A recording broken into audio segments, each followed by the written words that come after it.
Welcome to the Metropolitan Theatre in Winnipeg, Manitoba for the second installment in the National Liberal Leadership Process. Aujourd'hui, on a un forum. C'est plus des entrevues qu'un débat. Our goal today is to have a process where Canadians can meet the 9 candidates for the Liberal leadership in a more informal way, and my job is to interview them more than to provoke a debate.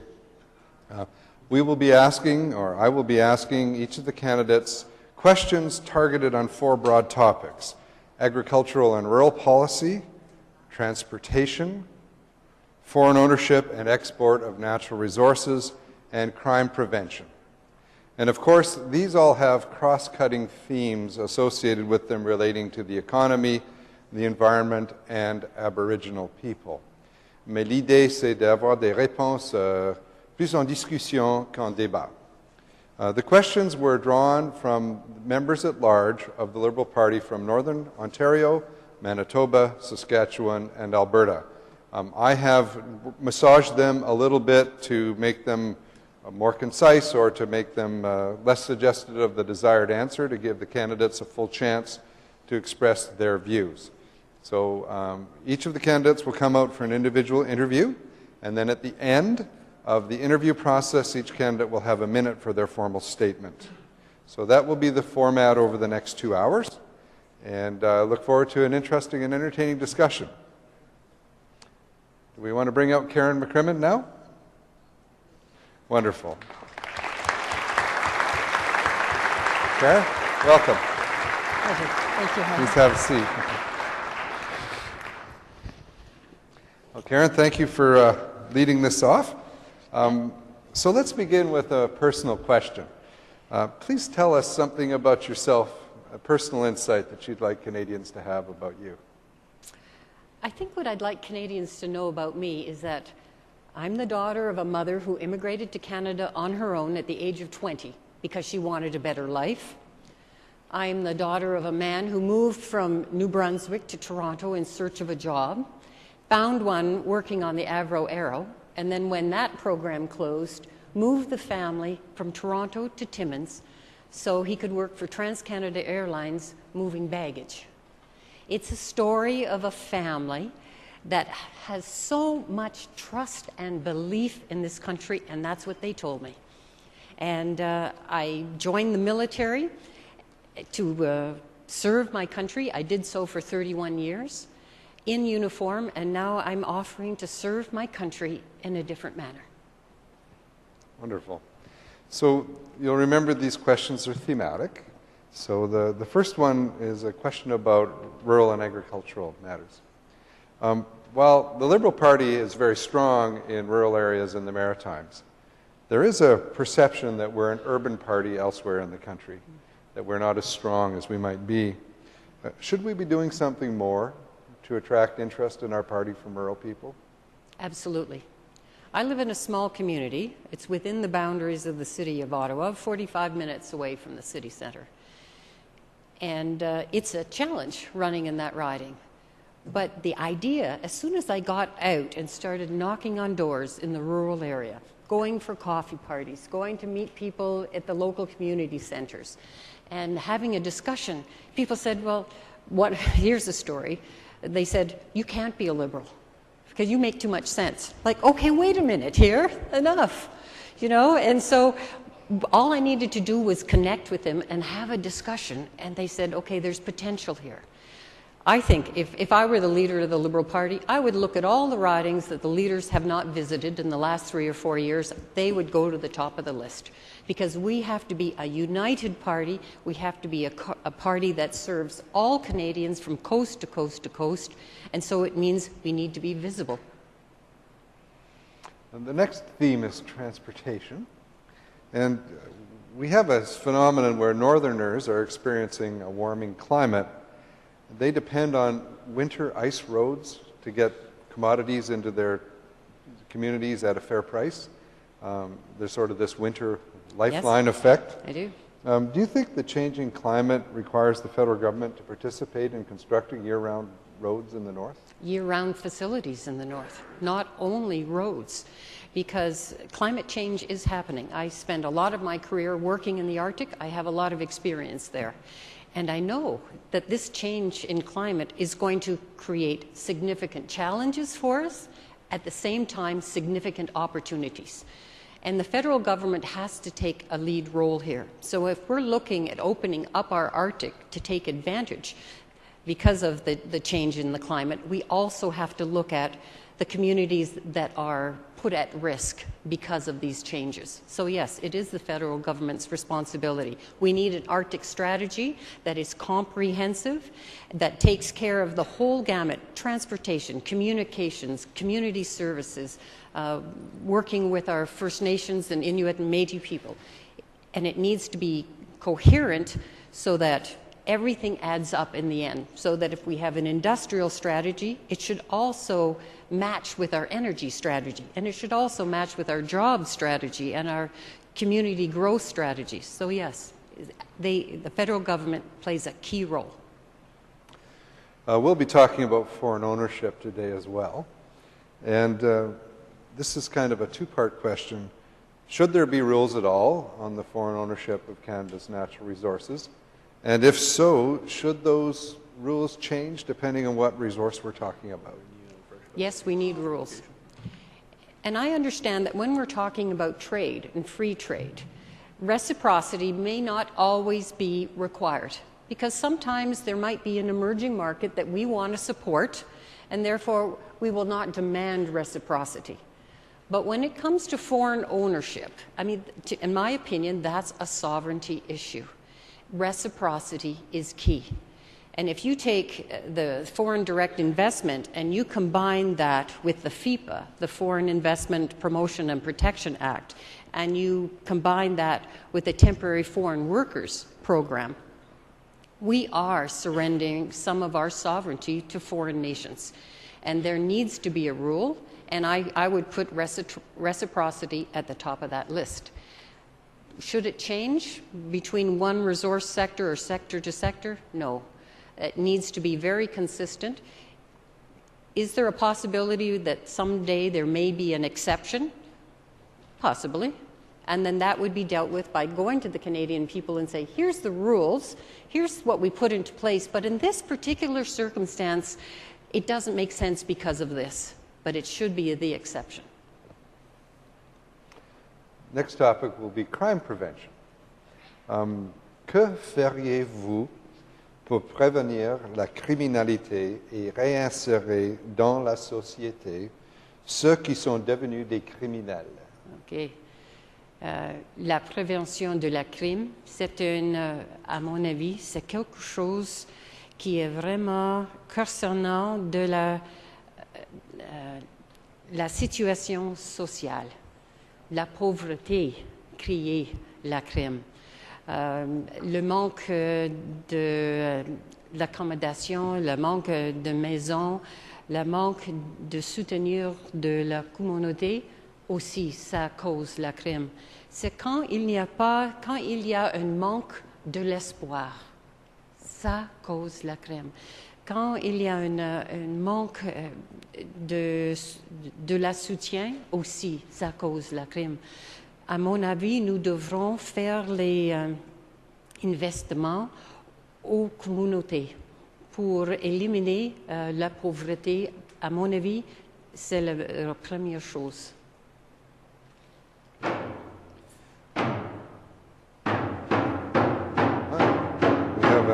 We have a drumming presence.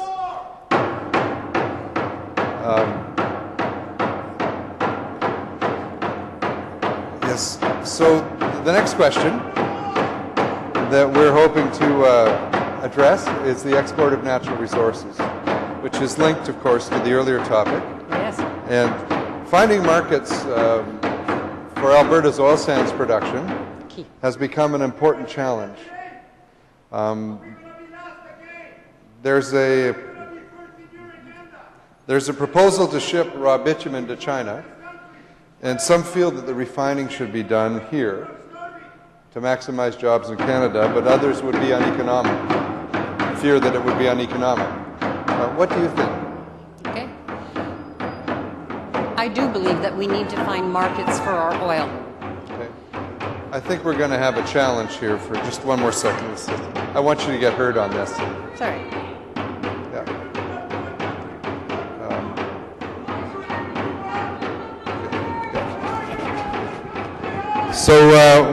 I found a method to be a little bit more audible. So the question is, Alberta's oil sands production, the challenge of finding markets, and the discussion of whether or not we ship it raw to China, should we refine it here? Where do you come down on those questions? I do believe that we need to find new markets for our oil. But what we want is markets that are going to pay us world price for our oil. Let's try that. I think we're... There you are. Please go ahead. We need to find markets that are going to pay world price for our oil. Right now, the Americans are becoming self-sufficient, and therefore they don't find the need to pay us market price for our oil. The situation will not change with China, and we're only going to be able to sell our oil to China if it's not refined. If it's refined, we'll have multiple markets to sell our oil to. But if all we're doing is selling China the raw bitumen, they're the ones who are going to be able to take advantage of multiple markets. So,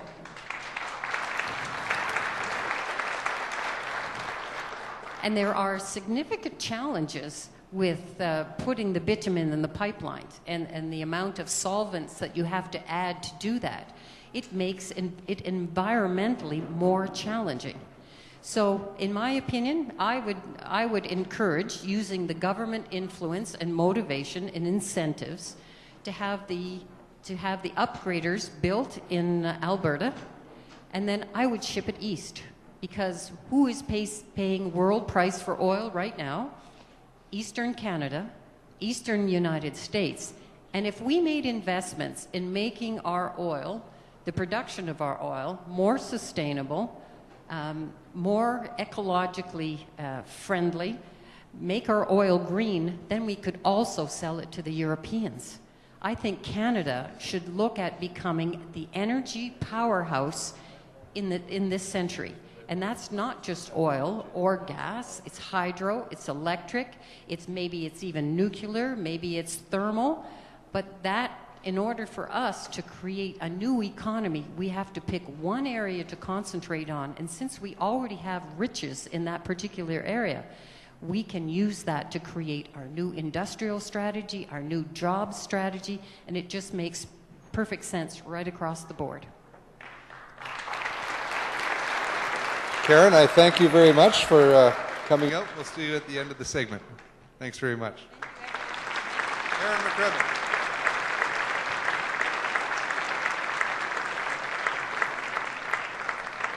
Le prochain candidat, c'est M. Marc Garneau. Bienvenue, Marc. Good to be with you. Thank you. Thank you. So, Marc, what would you like to share about yourself with the audience and the country? Some personal insight. Well, I heard you asking the same question to Karen, so I thought about it a little bit, and I'm going to let you in on a little bit of my personal life. I like to do chores at home. One of the things I like to do at the end of a day when I've not made much progress at the office is to do a little cooking. And so my specialty is frittata, which is kind of an omelet, and you throw everything in it. And the other thing that I like to do is I like to do household chores. I'm going to be very personal here and tell you that I love to vacuum.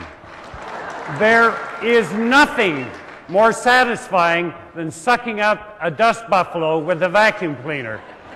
I've had many hours of enjoyment from doing it, although I have to admit I'm not very big on dusting. Although with the new Swifter glove that you can put on, you can do some pretty neat stuff. So now you know this about me, and thank you. So, as you know, we are going to work through 5 thematic areas. The first one is to address agricultural and rural matters. Mm-hmm. Our country is very big, but it has a relatively small amount of arable farmland of the first order. That farmland is often located right close into the cities that are tending to grow and have suburban growth, and that farmland is starting to be converted to urban or suburban uses. Do you feel that the federal government should play a role in ensuring that that farmland is not urbanized, or where do you come down on that? Well, there's no question that those of us who live in cities and buy our groceries sometimes don't think about the fact that it is farmers who provide us with this, and they are in a high-risk business. They are subject to the weather, diseases, the price of the commodities, and we don't very often think about the fact that our source of food is very, very important to us. And yes, there's no question about it. If we are going to use up that land to develop real estate, we're going to displace farmers from very valuable land. So I think that it is something that the federal government should play a part in, but must do it obviously with provinces and municipalities which have more direct jurisdictions with that. This is also a community-related question, but further north. The travel costs, when you travel in the north, around the north, or north to south, is really a lot higher than traveling east-west across Canada among the big cities. Should the federal government be doing something about that, or do we leave it to market forces? Where do you come down? Well, there are cases where the federal government has helped with getting food, for example, up into the north with programs that the current government has changed considerably. But it is also part of living in the north, and as the north opens up, and it is going to open up, I think that that's going to bring more access, more competition in terms of providing transportation up to those areas, and it is something that eventually I think will change the costing that's involved with it. But there's no question about it at the moment. People who live up in the north are subjected to a much higher cost of living. Move on to the topic of foreign ownership. You know, there are wide-ranging opinions about the role that foreign ownership should play in Canada, especially as it relates to developing our raw natural resources. We know that the Conservative government has been deliberately vague about what decisions will be made and how they'll be making them. Do you have criteria you think should apply? Would you advocate for greater certainty?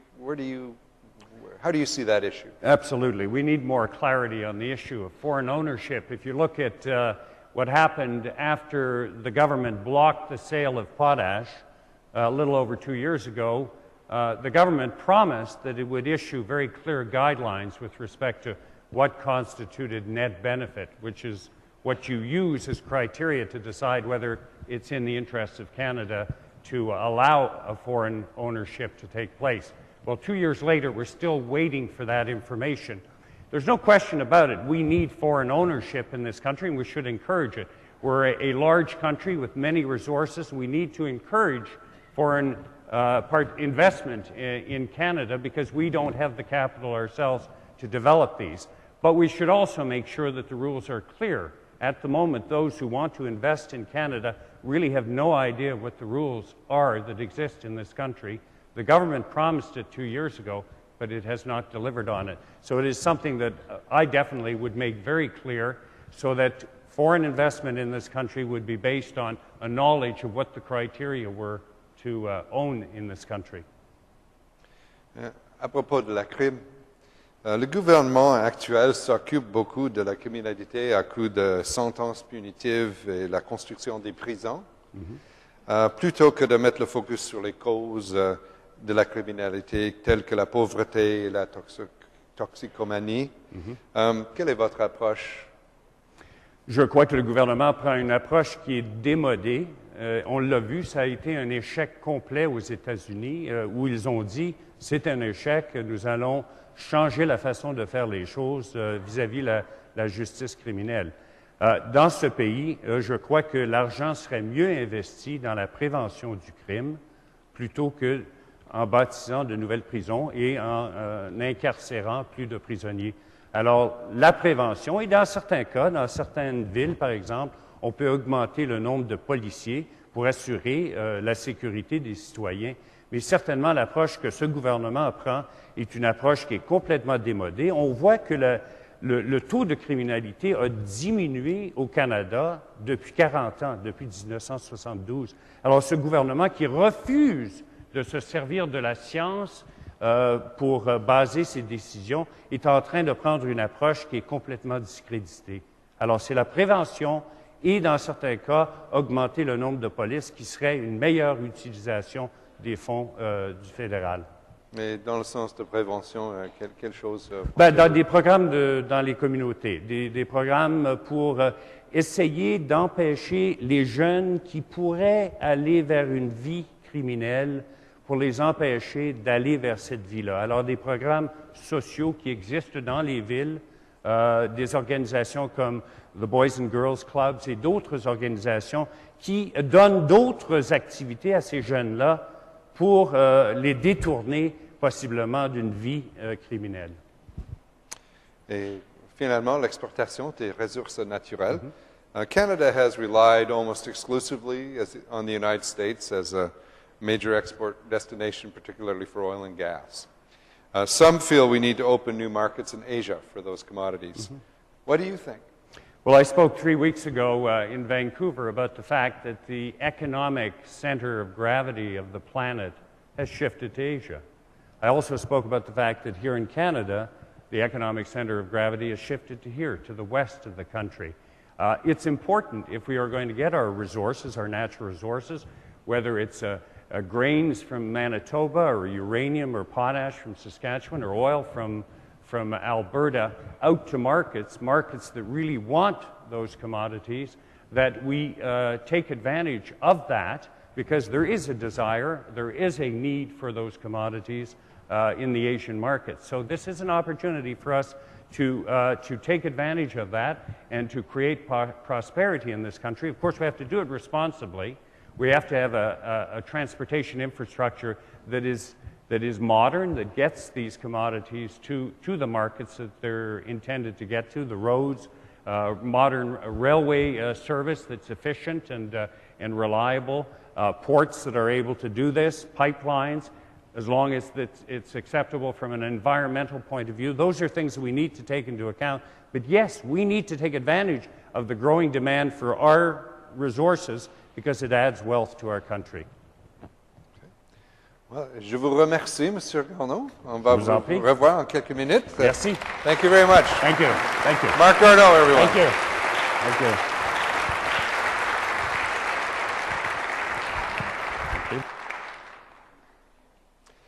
The next candidate is Joyce Murray. Please come out, Joyce. Welcome. Hey, Harvey. Nice to see you. Have a seat. Thank you. Joyce, we'll begin with the broad question about some personal insight about yourself you'd like to share with the audience and the Canadian public. Yeah, well, thank you, Harvey. But first I do want to acknowledge that we're having this event on the traditional territories of the Treaty 1 First Nations. The demonstration that we saw does tell us that First Nations issues are extremely critical here in Manitoba and Winnipeg. I am looking forward to the chance for us to debate them in perhaps the next event we have. So, a personal fragment of my life. I think, like Karen, I want to talk about my parents. We're immigrants from South Africa. My parents came here without much. My mom went back to school, to the School of Architecture, and she was the only woman student at the time, and then became an architect for her career. So it explains why equality is so important to me, both for women, for Aboriginal peoples, and others. So you recognize we have themes, so Yeah. I'm going to begin with an agricultural and rural one. Okay. We've recently seen devastations of things like the corn crop in the United States on account of unanticipated weather patterns, drought, things like that. There's a fear that we're going to see increasing issues associated with food supply and climate change. Do you think that Canada should be doing something special in light of this change in our world to ensure that we have the capacity to feed ourselves domestically? Well, absolutely. I mean, we have to be fighting climate change, and we have to be helping communities adapt. And our rural communities are especially important, actually. I'm lucky to have to be someone whose children work in my family business, and I'd like to see that opportunity for farm families, actually, having younger people working, bringing their innovative solutions and the commitment to resilience of the soil. One of the things that helps our rural communities is to have access to affordable internet. And so as a minister in the provincial government in BC, I brought affordable broadband internet to all of the communities across British Columbia. We're at 96% now, so I would do that for Canada. One thing, as we grow our farm sector and we bring young people into farming, we also want to shrink our impact on the environment. And I would point at Lake Winnipeg as a very important project that we need to protect from some of the agricultural runoff. In British Columbia, we had those same problems in the Fraser Valley, actually, and as the minister, I saw that there were solutions. Our Prime Minister has cut programs like the Environmental Lakes Area, cut programs like environmental farm management. So I would bring those programs back and make sure that our farming is a sustainable and important part of our economy. Well, moving on to transportation, but in a similar vein, you know, we have this issue of cities across Canada which have very low taxing authority, but very large infrastructure demands. And that's created a situation where cities have a real challenge finding the money to operate the things that we expect cities to do for us. Winnipeg is no exception to this. And do you think the federal government should play a role in funding cities and help them upgrade things like public transit and these infrastructure deficits? No, absolutely. I think we should double the gas tax funds to cities and communities. That's another $2 billion. But I guess what I want to say is that transportation is a good place for governments to invest, especially if it is going to be more efficient and then reduce greenhouse gas emissions. So I want to talk about an opportunity for Canada in that regard. And I'll tie it into my own company. We have a lot of driving with diesel trucks. At one point, some of our trucks were converted to natural gas, which is 25% lower emissions and 25% cheaper. But we had to reconvert to diesel because you can't refuel with natural gas in Canada.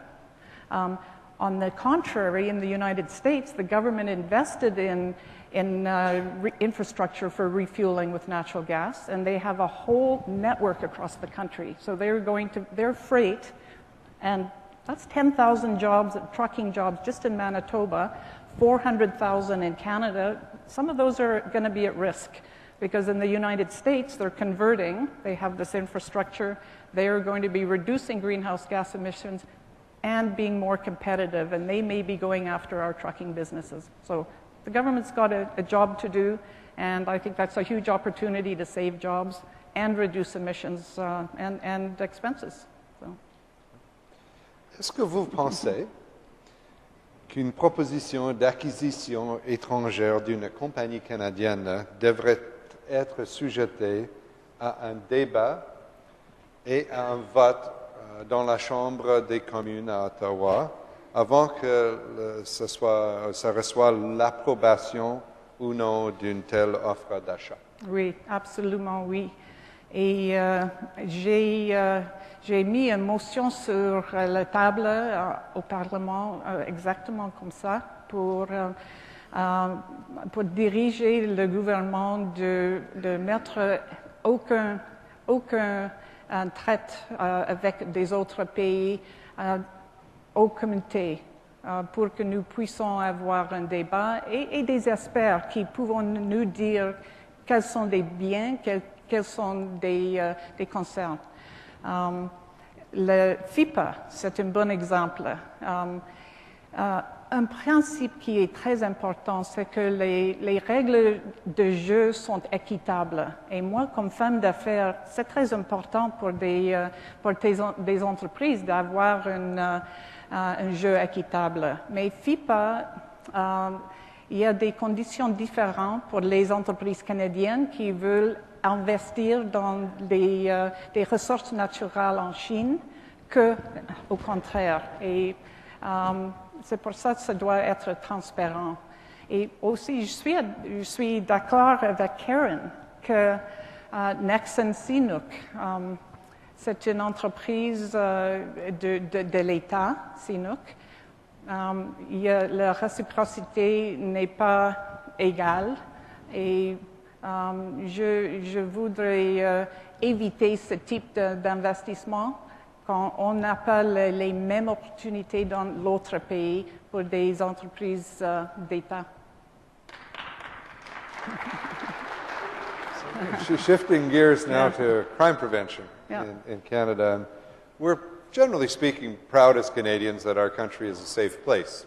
Yes. But there are parts of some cities and there are some remote communities that have unacceptably high levels of violent crime. We know the Conservative solution to crime has been a very robust response with prisons and jail sentences. How do you come at that question? How do we deal with this fact that we do have some places that have challenges? Well, you do need to have punishment that fits the crime, but what we've seen the Conservatives do is go absolutely down the wrong road. And it's a road that Texas and California have told us, pull back, don't go there. It's been terrible for their communities. So mandatory sentences, putting our young people in jail, loading up prisons, and, well, essentially the housing policy for this government is to build $1 billion more jail cells. I mean, it's crazy. So, and also the fact that our war on drugs has been a complete failure, and it maintains the profit monopoly in the hands of the criminal underworld. So we have to change that. We have to legalize, tax, and control cannabis. And I'm actually hoping that some of my fellow candidates will be a bit more clear about where they stand on legalization today. So, but for prevention, we have to focus on young people succeeding. Young people, whether they're new Canadians from low-income families, Aboriginal people, and non-Aboriginal young people alike. So education, that's the kind of programming that we have to focus on. And secondly, income inequality. That has to be one of the big issues that we work on. I see our finance critic Scott's in the audience today, and he's been a big leader in our caucus on that, and that's certainly a priority for me. So, segueing into the sort of economic dimensions of things, we discussed a lot in Canada in the last couple of years the idea of access to foreign markets. Yeah. For Canadian oil and gas in particular, and there are very interesting challenges it raises that the producing provinces, apart from British Columbia, but in Alberta and Saskatchewan. Harvey, my time is tight, so what's the question? What do you think about pipelines, Joyce? Well, I don't like the 2 pipelines that are planned to go to the coast. And I mentioned that in the last debate. So I think with respect to exporting our resources, I'll say that absolutely that's important. As a business owner with operations in 5 countries, of course, export is important. And as a provincial cabinet minister, we doubled our exports to Asia by focusing on infrastructure like ports and roads and bridges. What I want to point out is the opportunity for export infrastructure in the north. So what about Churchill, a deep water port in Manitoba, for example, becoming an Arctic gateway strategy, similar to what we did in British Columbia with the Asia-Pacific gateway strategy that had investment by the Liberal government back in Paul Martin's day.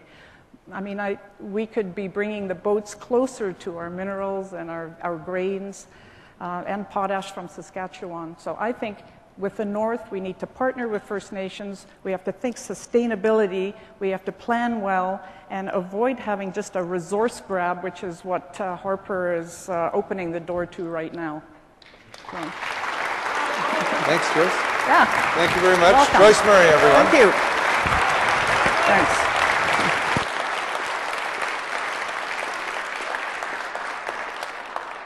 Notre prochain candidat, c'est Justin Trudeau. Justin Trudeau. Hey, Justin.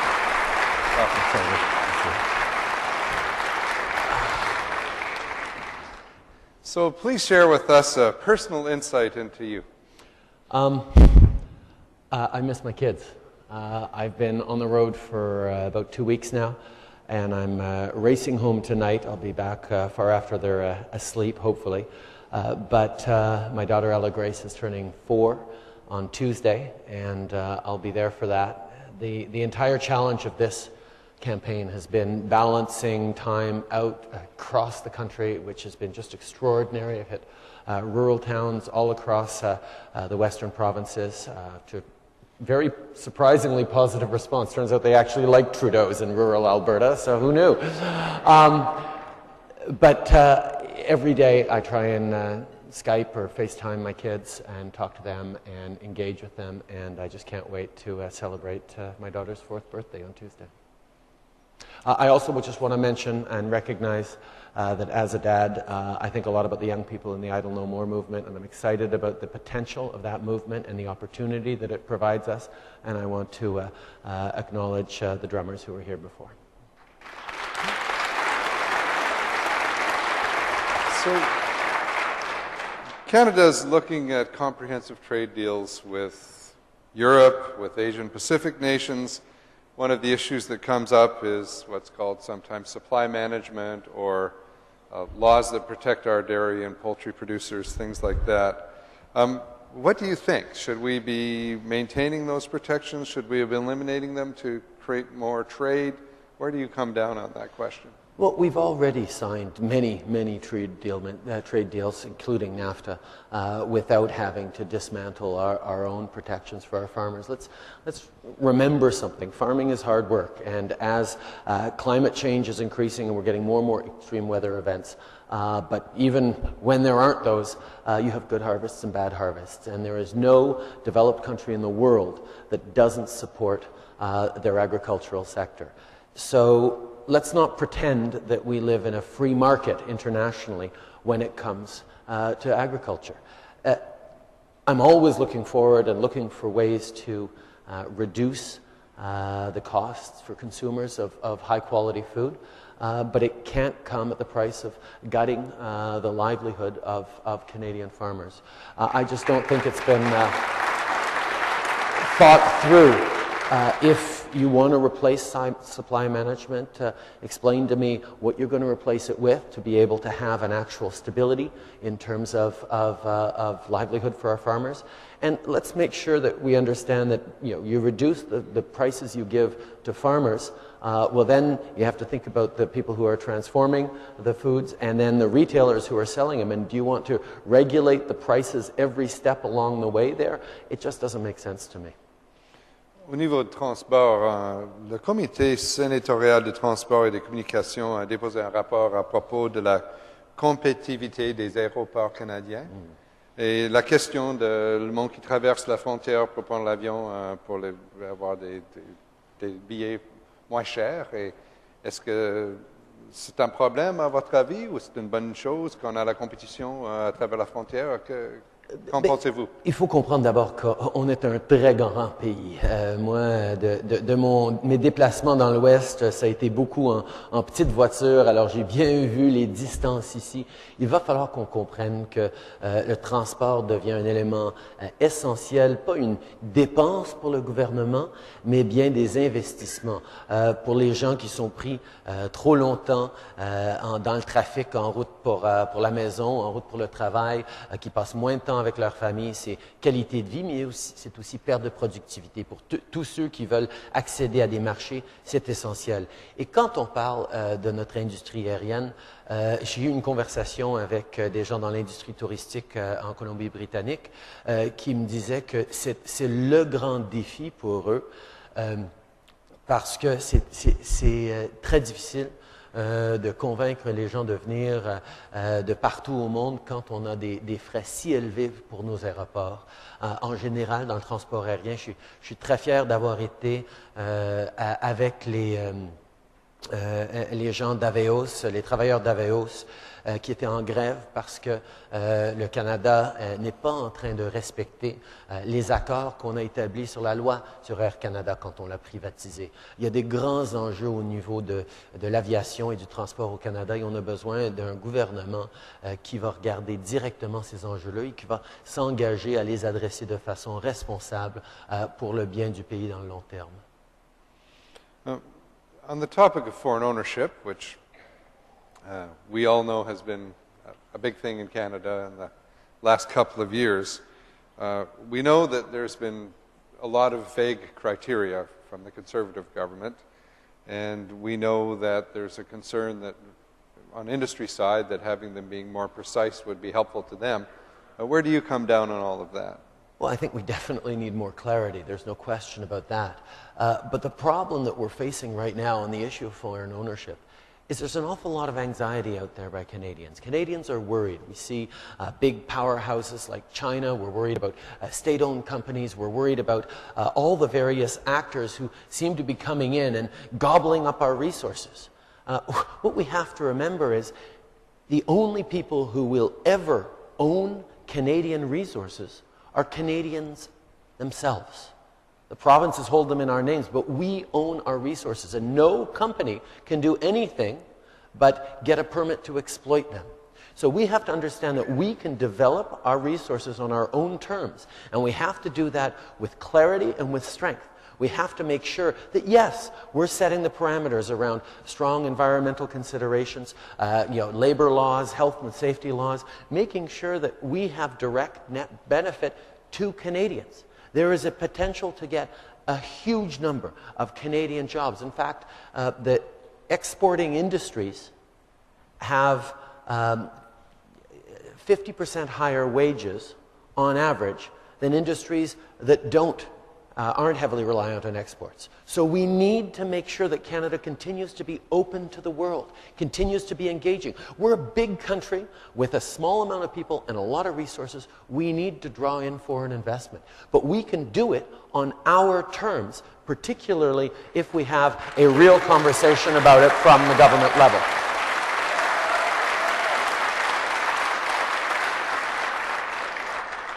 On the topic of crime prevention, you know this sort of spectrum of views of put people in jail, have harsh terms, teach them a lesson, or speak to what are perceived as the causes of crime and maybe eliminating them. What's your point of view on where that should come out? Well, I mean, we love to look at the statistics that show that violent crime is decreasing and seems to be offside with the Conservative government's tough-on-crime approach. But the reality is, especially for victims of crime, any crime is too much. We need less crime. We need to focus on what we're going to do to prevent crime and not just punish the evildoers. We can talk about punishing criminals, but we need to talk about making sure there are less criminals. And in my own riding of Papineau, we have really significant challenges. On a des problèmes de prostitution dans Parc Extension qui sont très déstabilisants pour beaucoup des familles, des communautés qui habitent là, les jeunes qui s'inquiètent par rapport à ça. Et dans l'est de mon comté, dans Saint-Michel, il y a des enjeux au niveau des gangs de rue, mais il y a aussi des solutions. Moi, vous savez peut-être que je suis un boxeur, mais mon coach de boxe est un homme extraordinaire qui s'appelle Ali Nestor, qui depuis des années, qui lui-même est sorti de ce milieu de gang de rue. Depuis des années, il a créé un gym où le matin, les jeunes prennent des cours pour accéder à leur diplôme secondaire et l'après-midi, ils font de la boxe, ils s'entraînent, ils apprennent de la discipline.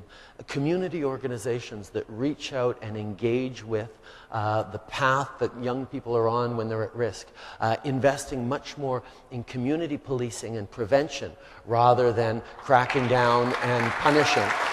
These are the kinds of things that we need to do, and we need to do it without a fear of the facts and of best practices around the world. It's not about being tough on crime, it's about creating less crime. Okay.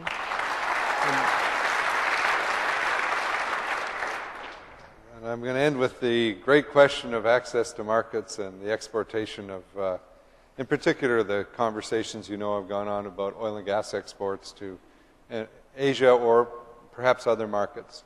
Are there conditions on which you can perceive yourself supporting pipelines from the oil sands to other parts of the country or to other markets? Absolutely, absolutely. We have to understand that we are a country that will, regardless of our investments which need to be made in our human resources, we will always be able to build on and rely on our natural resources to leverage jobs and growth in the future.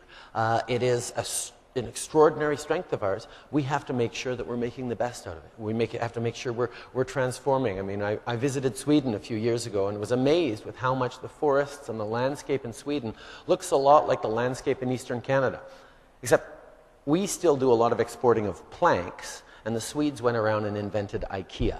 We need to do an awful lot more in terms of transformation. We need to do a lot more transforming here at home, which is why I'm excited about the proposals that will talk about shipping oil from the oil sands east to the spare refinery capacity that exists in Sarnia, in the east end of Montreal, and in Atlantic Canada. But also, we have to understand, as I said, China is a growing market. Asia is a growing market. We need to get our resources to market there. I do not like the Northern Gateway Pipeline because of its impact on the environment, because its lack of partnership with First Nations peoples. But come to me with better proposals, not just the cheaper proposal, and I look forward to talking. Justin Trudeau. Thank you very much. Thank you, everyone.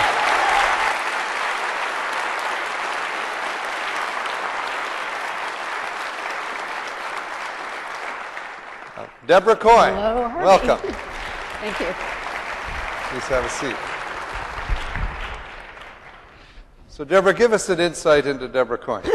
Well, I was just thinking about this, and I suddenly realized today is Groundhog Day. Nobody's mentioned that yet. And it is something that my children and I celebrate every year, watching that brilliant movie with Bill Murray, where you somehow have to avoid repeating the same terrible things over and over and over. So there is some analogies to what we're in here with this race to bring the Liberal Party back.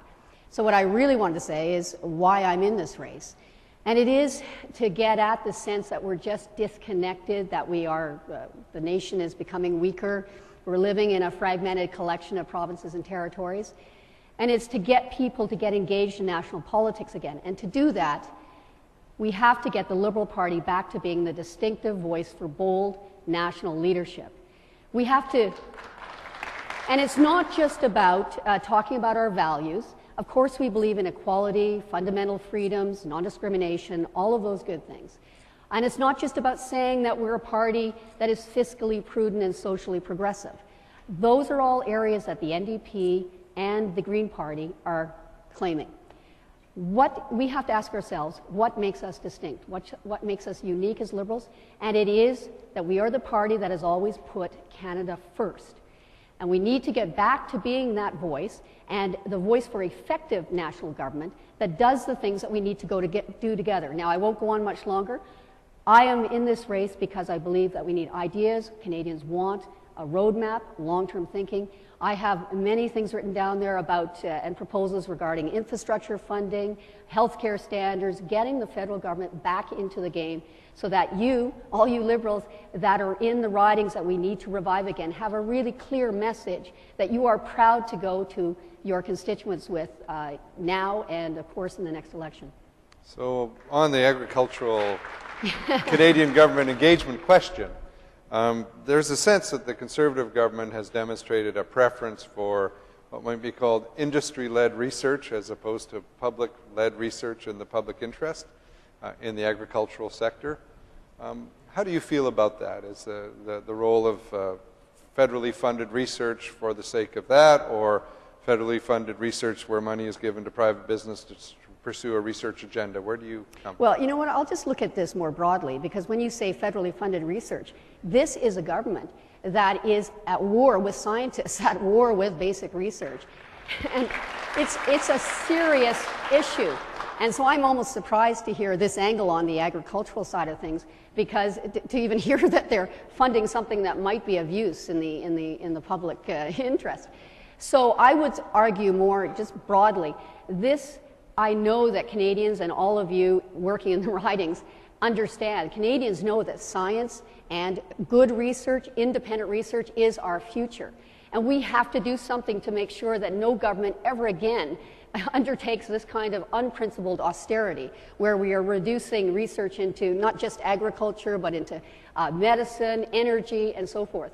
So on my website, I have a proposal for a National Academy of Sciences, something that will be independent, that will provide advice to Parliament, and will say to not only Canadians, but internationally, who are all the people overseas that are horrified what's happening in fisheries and the environment, that we are back and that we are a country that knows to be a great nation, you have to invest and support science and research. And that means in agriculture as well.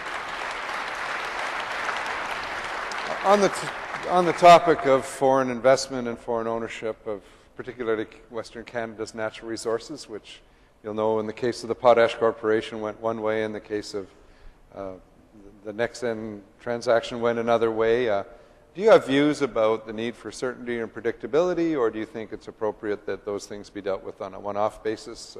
How do you see that? Well, you definitely need certainty and predictability. That's what industry wants. That's what our economy needs. And the difficulty with this government under Mr. Harper is it's very much, let's do it at our discretion. He's taking away the independence even of the National Energy Board. You know, he says, oh yeah, go ahead and have your hearings on Northern Gateway. But by the way, as a cabinet, we are going to override you if necessary. And that's just a pattern. In the Nexen, he says, he acknowledges that it was difficult. It's a state-owned enterprise. He doesn't really give any long-term guidance. He just says, okay, we'll just do it this once, and then maybe in the future. Now, I think it was correct just to allow it, but in this instance, but there is a really serious concern with state-owned enterprises investing in Canada. You can't be assured that the principle of reciprocity is going to be respected.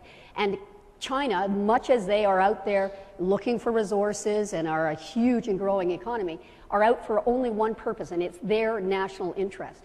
And we have to stand up very clearly in any negotiations and say, here's our national interest. You know, if you're going to invest here, we need to have equal access to invest in your country. Certainly that's not there. Nexen could not do that in China. If you're going to invest here, we need high-level, skilled employees here in Canada. And we need to ensure that the technology advances are beneficial to Canadians.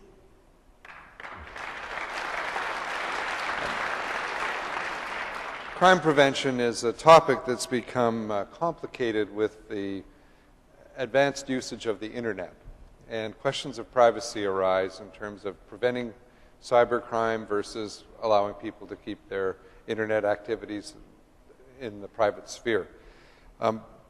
What do you think about the access to IP addresses by the police or other government agencies without search warrants? The things that are normally part of the criminal justice system before you do wiretaps and things. Well, this is the famous Vic Taves. You're either with us or against with the child pornographers. And I see someone here from Provencher who's out there, I bet, trying to unseat Vic Taves every day. I mean, that was the most ridiculous approach. You cannot. There's a concern, of course, to know and do something about child pornography and the internet. But there are other ways of doing it, and you have to respect the Charter, you have to respect fundamental rights.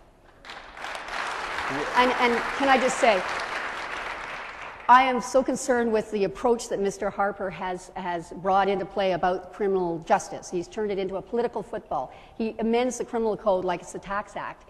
And people forget, the criminal code is part of our social fabric. It cannot be changed just like that.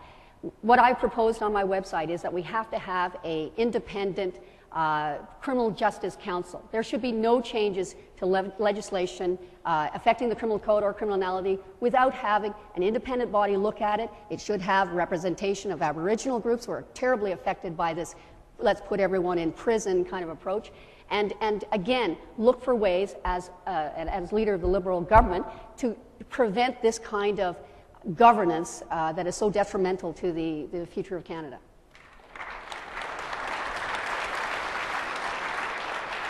Une grande question à travers l'histoire du Canada, c'est la question de est-ce qu'on fait l'exportation des produits bruts ou bien est-ce qu'on ajoute les valeurs ici, on fait la raffination des choses ici. Et c'est une grande question à propos du bitumen qui vient sable bitumineux en Alberta, mais non seulement là, mais certainement là. Qu'en pensez-vous? Mais tout le monde peut-être doit se souvenir que c'est M. Lougheed qui a dit toujours qu'il faut raffiner l'huile brute et procéder avec beaucoup plus de upgrading ici au Canada pour le bénéfice à long terme des Canadiens. So, of course, I support trying to see whether we can do much more upgrading. I know there's some chat going on in Calgary because it is so difficult to scientifically, safely get the heavy oil sands through pipelines. And we all know that. And Enbridge is hardly the poster child for trying to even do that in such a ecologically sensitive area as the Northern Pipeline. So that is just not on. But the question is, we will always be exporting some unrefined product. But in the long term, we do want more jobs and greater technological expertise here in Canada, and to the greatest extent that it's profitable. Industry, I know, is looking towards doing that. Is there a role for the federal government in paying for some of that, investing in that? The role of the federal government is to facilitate standards, first of all, scientific standards, to let us do it in the most sustainable way possible. That's the most important role I see right now that is lacking. Is the federal government. You have Peter Kent and you have Joe Oliver, and there is not enough assumption that you simply have to proceed together, that we must extract natural resources in the most sustainable way. The federal government can certainly support that kind of investment to ensure that we're moving towards greener technologies and less of an impact as we are extracting our natural resources. Okay.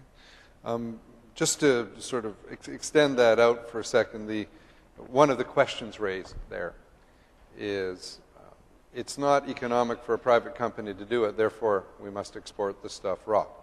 That's some of the debate that goes on. Is there a place for the government to engage in that? Well, yeah, you know, going around British Columbia and Alberta, everybody's worried about, for example, pulp and paper. Just mills are shutting down, and the owners admit it's cheaper. They get more money just from sending raw logs overseas. Yeah, we can definitely do better than that. And it's amazing how many suggestions are being made, even in local communities. Could you adjust a tax rate? Could you encourage, you put in a tax, some sort of preference so that it's slightly more expensive if you're doing raw logs? Yeah, we have to look at every possibility. But how you do that is through Parliament. And you give parliamentary committees and you put power back to Parliament, not governing out of the Prime Minister's office, and say, come up with your best ideas. And I am convinced that we can do that. Well, thank you very much, Deborah. Thanks a lot. Thanks. Deborah Coyne. Thanks.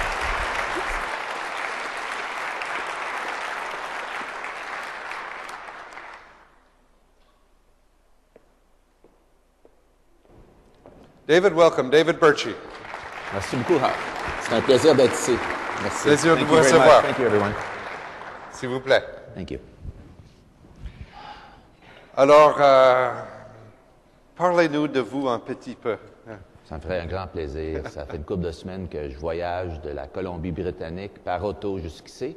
Naturellement, j'aimerais bien être avec ma famille, mes enfants, ma douce moitié.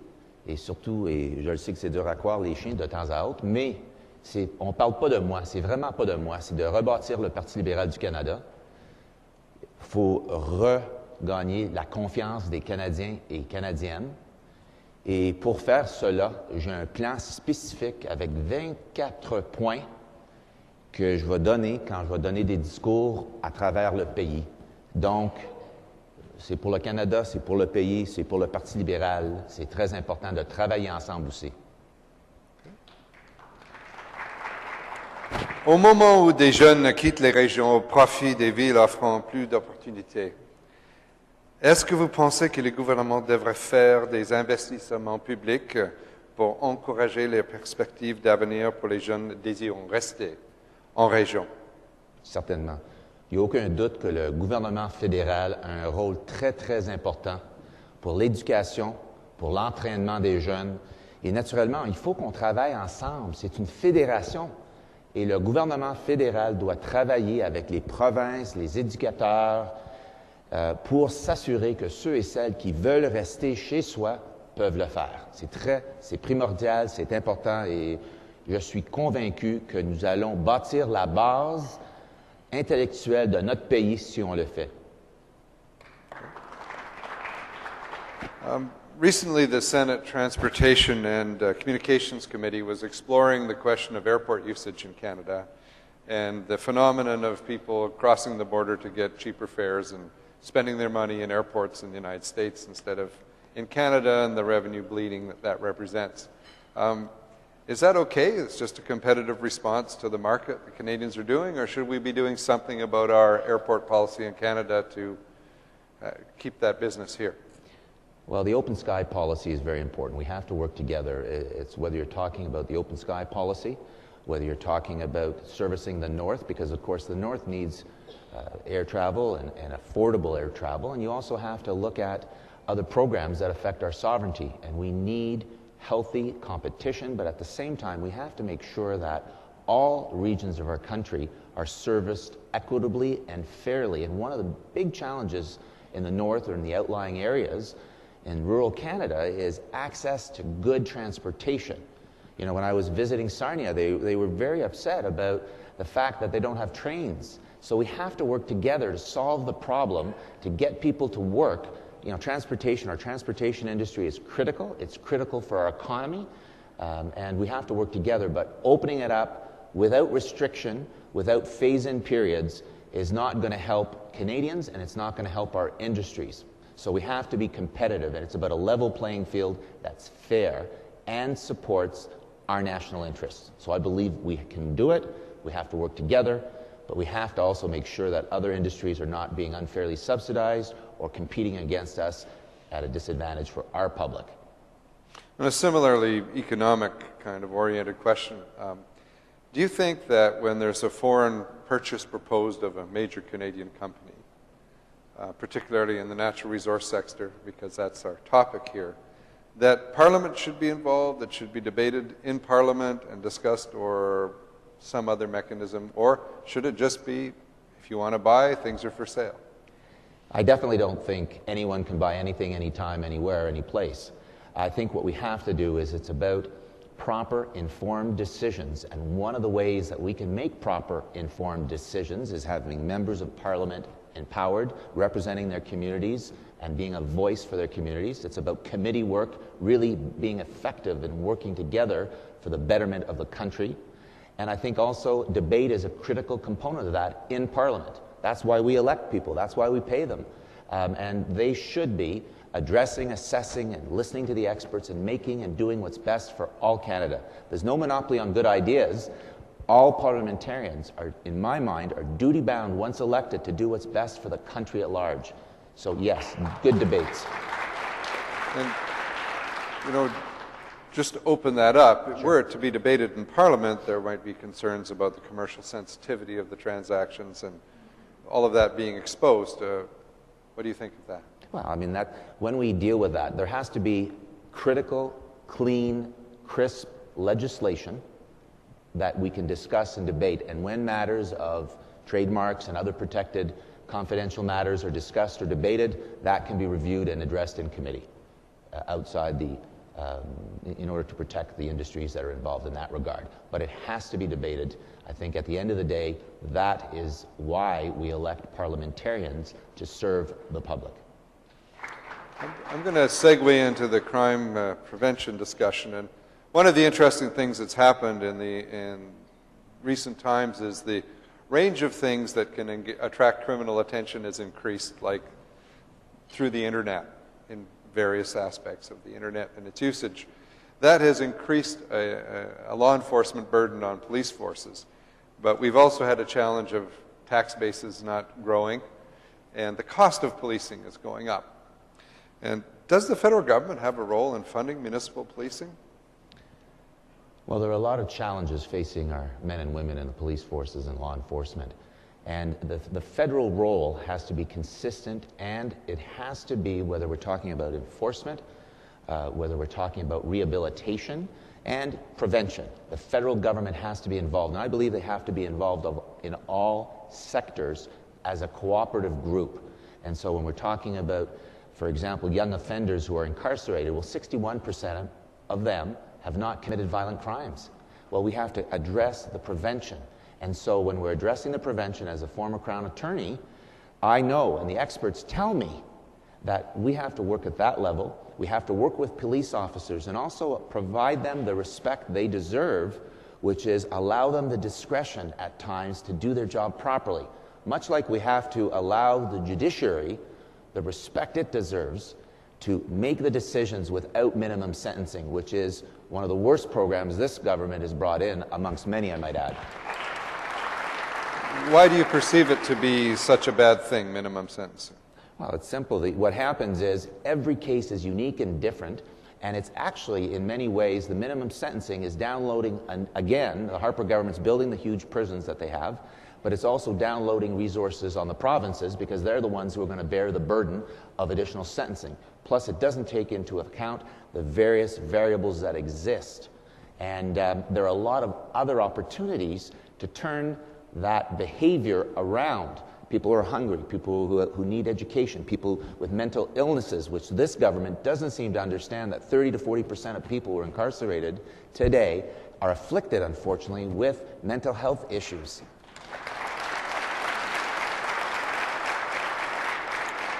So, a question that we've talked a lot about today, and I'd like to have you have a chance to talk about it, is this question of the oil sands in Alberta and getting those products to market and pipelines out of Alberta into other places.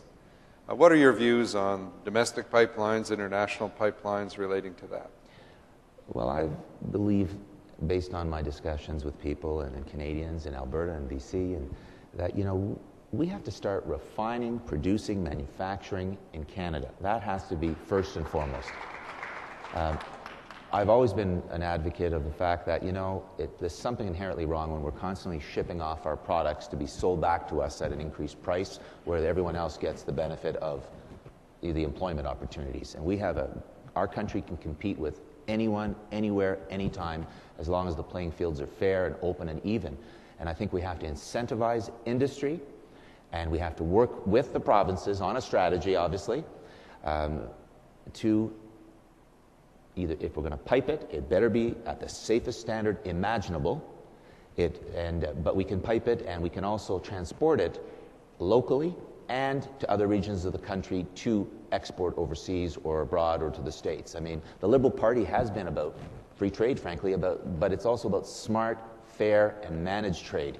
And we have to protect our industries. We have to protect our middle class. Everyone's talking about the disappearance of the middle class, but if you're selling everything off and you're letting everyone go and you're not making sure that when companies come to Canada and we give them incentives, that they don't take the goods and leave. No one's making sure we're protected and the public's protected.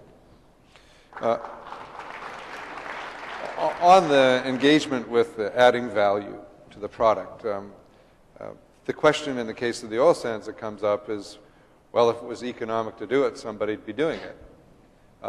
People like making money, and nobody's doing it, must not pay. Do you see a role for the federal government in saying, well, maybe we need to spend some federal money to cause that to happen to achieve these benefits you've described? Or is it a case of hoping that these things will occur and trying to adjust incentives? But you see the difference between adjusting incentives and investing is kind of the question. No, I've always believed that the harder you work, the luckier you get, and you don't get anything that you usually don't deserve, and so therefore we have to have a strategy that's based on tax incentives.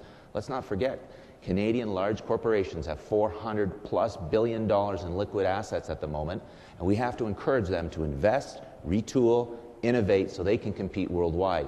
And one of the ways is incentives and working together and investing if need be together. And that goes with the oil sands, it goes with a number of other issues that are critical, marketing our agricultural products as well.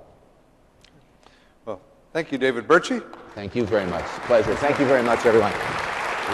Great job. Thanks for the questions. Pleasure's all mine. Thanks a lot. David Bertschi, everyone.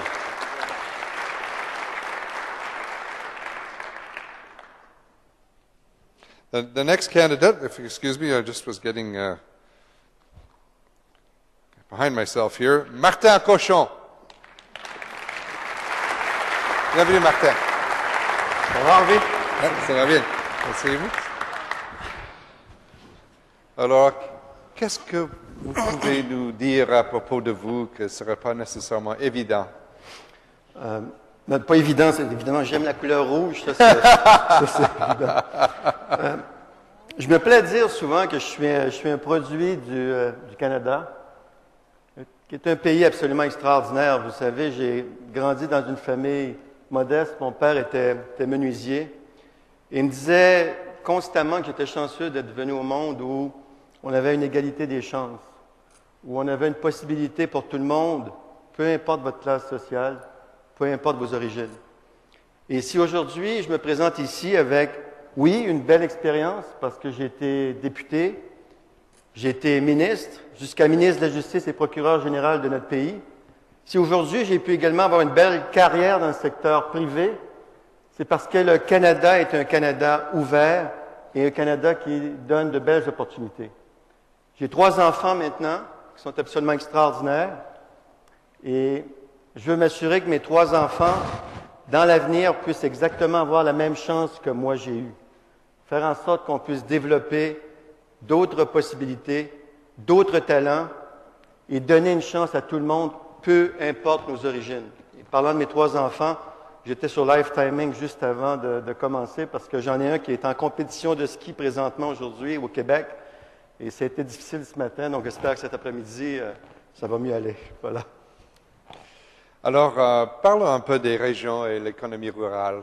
One of the questions that comes up in our trade agreement negotiations is this question of protecting producers with supply-side management, cost supports, chicken and milk, poultry, all of that gets protected in Canada for public policy reasons in the past, but access to more markets and lower costs is also perceived as a benefit. And where do you come down on all of that? But first, when we talk about economic development of our regions, this is something very dear to me because I was born in a rural area, as you know, and I was economic development minister in charge of the economic development agencies for the regions of Quebec during 5 years at the time of the Chrétien government.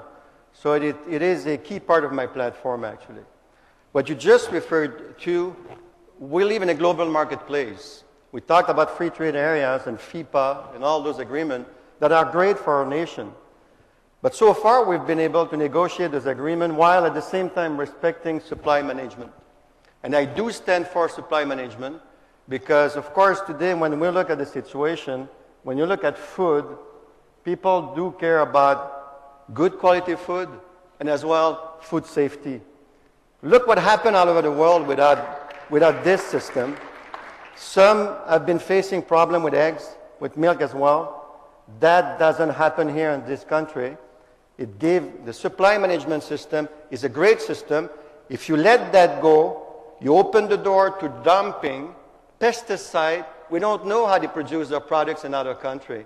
I want to make sure that our Canadian people will keep having access to good quality and safety food. This is what I stand for. Parlons un peu des systèmes de transport dans les grandes villes canadiennes et la question du rôle du fédéral, car comme vous savez, il n'y a pas un lien direct entre les municipalités et le gouvernement fédéral, mais la plupart de la population commence à se situer en ville. Est-ce que vous croyez que le gouvernement devrait investir pour améliorer les systèmes de transport, pour promouvoir des systèmes plus écologiques? Où êtes-vous? Le gouvernement canadien est intervenu et doit continuer à intervenir. Au Canada, actuellement, on a un problème d'infrastructure. Je pense que c'est un problème qui est généralisé dans le monde, peut-être plus criant ici au Canada. Et notre réponse pendant les années passées, et particulièrement lorsqu'on parle des infrastructures au niveau urbain, il y a des gens qui aujourd'hui font 1h, 1h30 tous les matins et tous les soirs pour aller travailler parce qu'ils doivent vivre de plus en plus loin et faire face à un trafic qui est de plus en plus dense. Donc, il faut s'occuper de nos infrastructures urbaines. On parle constamment d'intervenir avec un programme d'infrastructure qui est un bon programme. Mais le programme d'infrastructure pousse les municipalités à s'endetter davantage. Donc, il faut s'assurer qu'on puisse aller solliciter les fonds là où il y a des sous.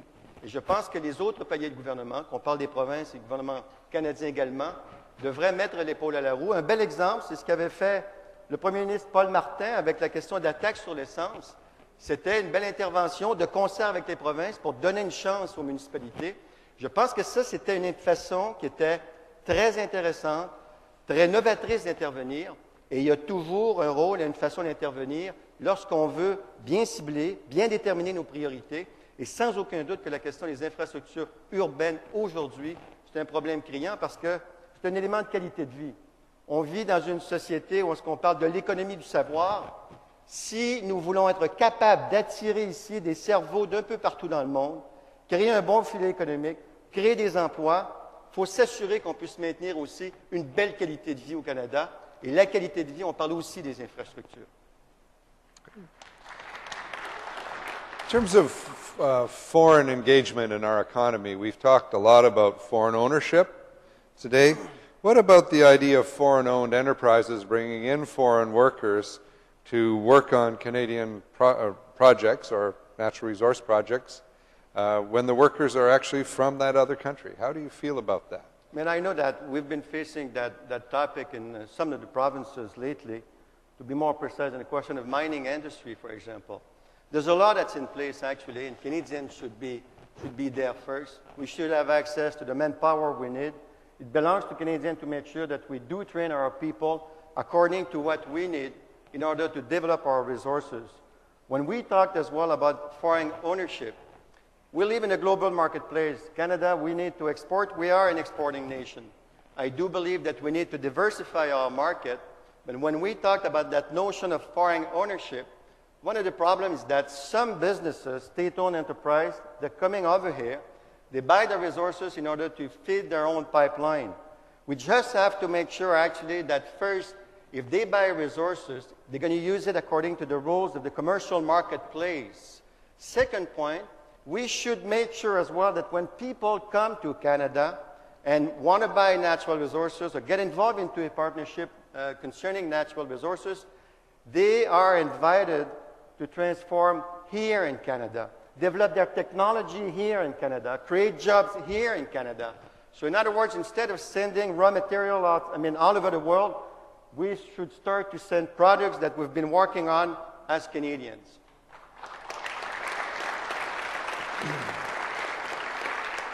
The role of the federal government as it relates to municipal police forces is another area that we want to explore, the fundamental challenge being that cities are hard-pressed to find money because their tax authority is more limited.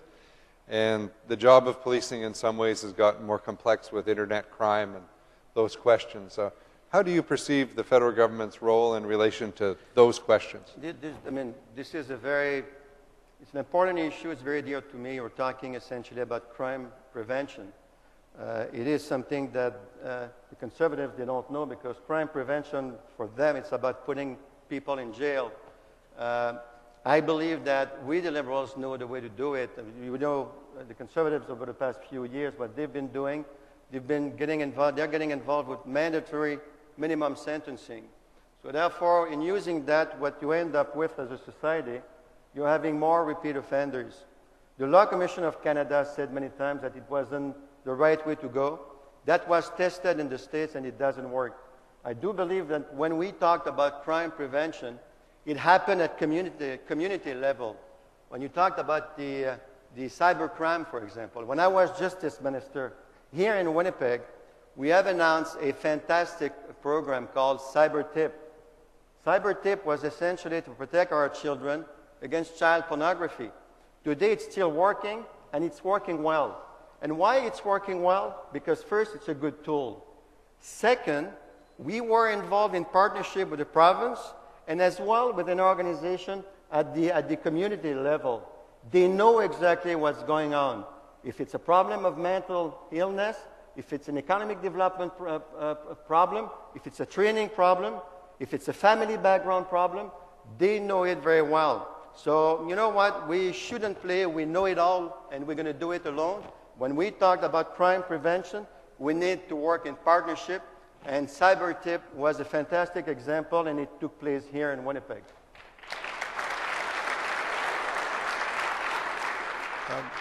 We talked earlier about upgrading natural resources in Canada.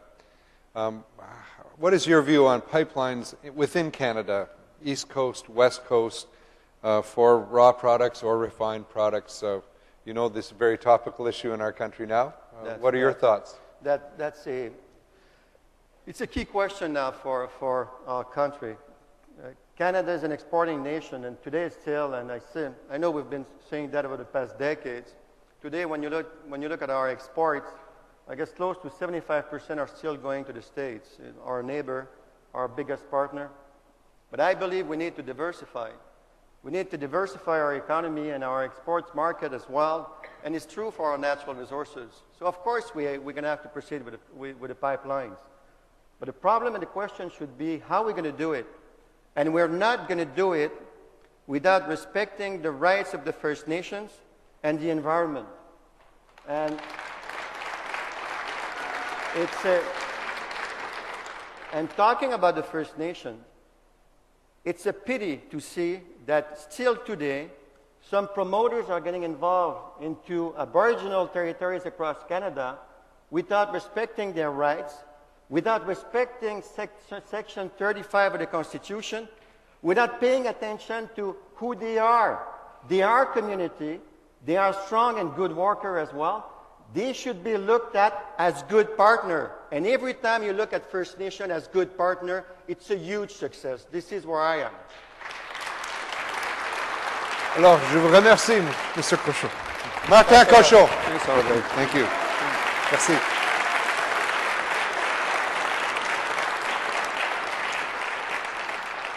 Now I'd like to invite out Martha Hall Findlay.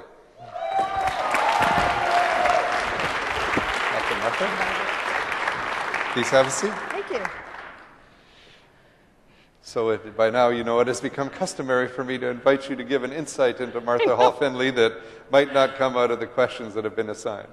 No, but before I do, can I say congratulations again to you for doing such a great job in Calgary Centre. We almost won that seat with Harvey Locke. So the personal thing, I have to laugh. So I'm listening to Marc Garneau, right? And he's talking about cooking and vacuuming. Okay, you have to understand, I hate vacuuming. You know what I mean now. That was my wife laughing in the front row. So I hate vacuuming, and I so do not cook. Okay, I am so all over cut up hot dogs and craft dinner. 3 kids, right? You know this. But I think maybe something that people don't know about me is that I've done a lot. By the time I was 26, I had 3 kids, I had 2 degrees, and for the students in the audience, I had a pretty significant student debt. And in that alone, you do a lot, you accomplish a lot, but you also understand what a lot of Canadians are going through, whether they're actually students, or in my case, 3 kids who are also now paying off their student debts.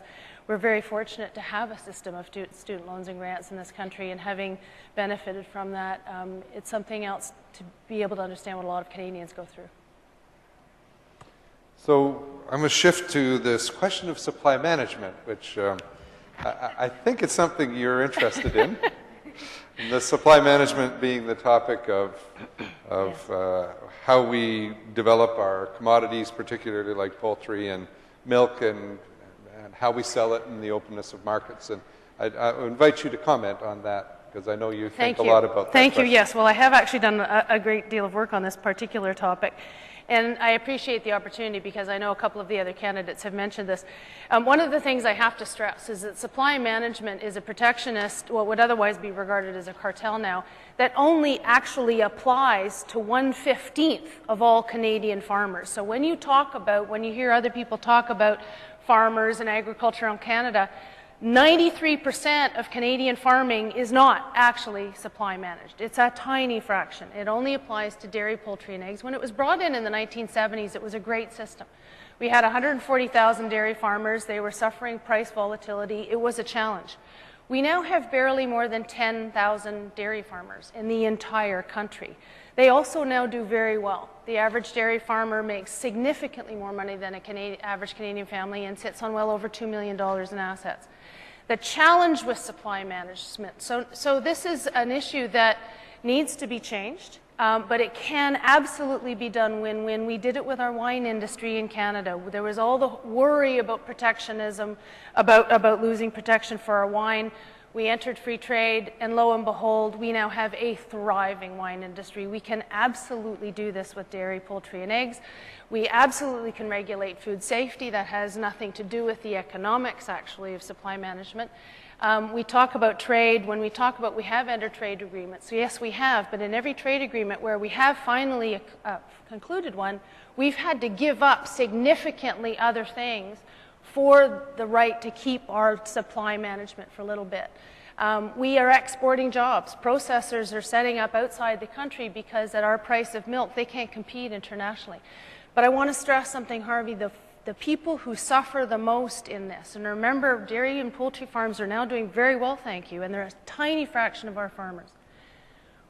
The people who pay the most, the average Canadian family is paying hundreds of dollars more for basics of milk, cheese, eggs, and poultry. Ask anybody from Vancouver who drives across the border every weekend to get cheap milk and eggs.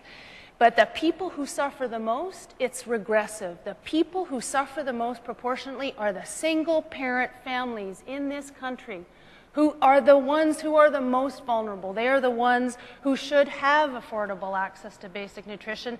And I will add the many Aboriginal communities where the price of food is huge. It is unconscionable to me that in our country now we continue to have a system which we can dismantle in a win-win way, but where the least capable in our society are paying the most for basic nutrition in particular for their kids. It can absolutely be done in a win-win way. Changeons de sujet. Est-ce que vous pensez que le gouvernement fédéral devrait jouer un rôle direct dans le développement des systèmes de transport dans les grandes villes canadiennes? Oui, absolument. Absolument. Mais ça doit être quelque chose que le gouvernement fédéral fait avec tous les gouvernements provinciaux et territoriaux, mais aussi avec les municipalités. C'est important d'avoir tous les trois à la table ensemble. Je vais changer en anglais parce que c'est un sujet très important pour les gens de Colombie-Britannique maintenant. So I'm switching into English because this happens to be an issue that's of very big importance to the people in the interior of BC right now, as an example. And it's a great example of how we really do need a national transportation strategy. So we subsidize via rail.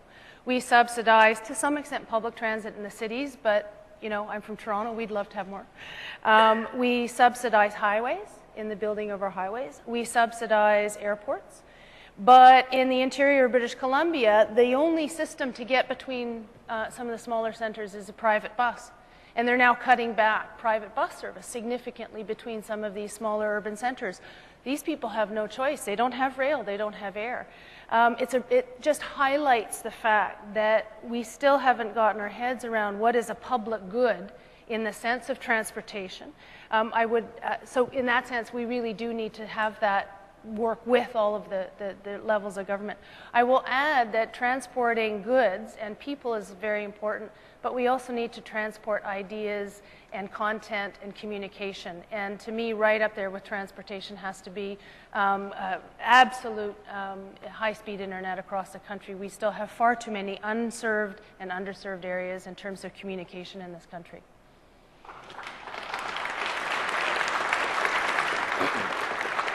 I'm giving everyone the opportunity to speak to this question of foreign investment in the Canadian economy. This is a slightly different focus, though. Does it matter which country is involved in that foreign investment? Does it matter if it's a private foreign business or a government-owned foreign business?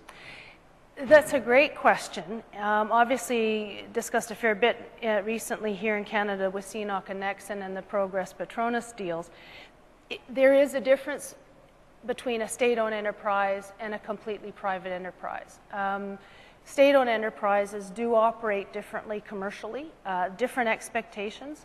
So as a country, when somebody expresses interest in foreign investment, and I support foreign investment, we know that foreign investment helps increase jobs, It helps with Canadian prosperity. So we want Canada to be open for business. We don't want Canada to be for sale, but we want Canada absolutely to be open for business and to have investment that is done on our terms, absolutely, and we have to be prepared to enforce those commitments. But yes, it does make a difference. Where we need to be careful is that we are objective. I mean, I watched the Harper government. I mean, they were like deer in the headlights. I mean, there's an embarrassment internationally, no criteria. We've been calling for several years. We need greater criteria in the Investment Canada Act. We need greater criteria in terms of what are you saying the net benefit test should be. I used to be a lawyer. I used to work a lot on Investment Canada Act issues, so this has been there a little bit. But of course they haven't. They haven't clarified what the criteria should be. And each time one of these came along, you know, there was, oh my goodness, what do we do? And frankly, when we are so unclear in what our expectations are, it can actually turn away foreign investors. But state-owned enterprises are different. Where they come from, though, we have to be very careful about being objective. We know there's some regimes that we feel more comfortable with, but I do believe as Canadians, we have to be very objective about the source of foreign investment, for sure make differences for state-owned enterprises.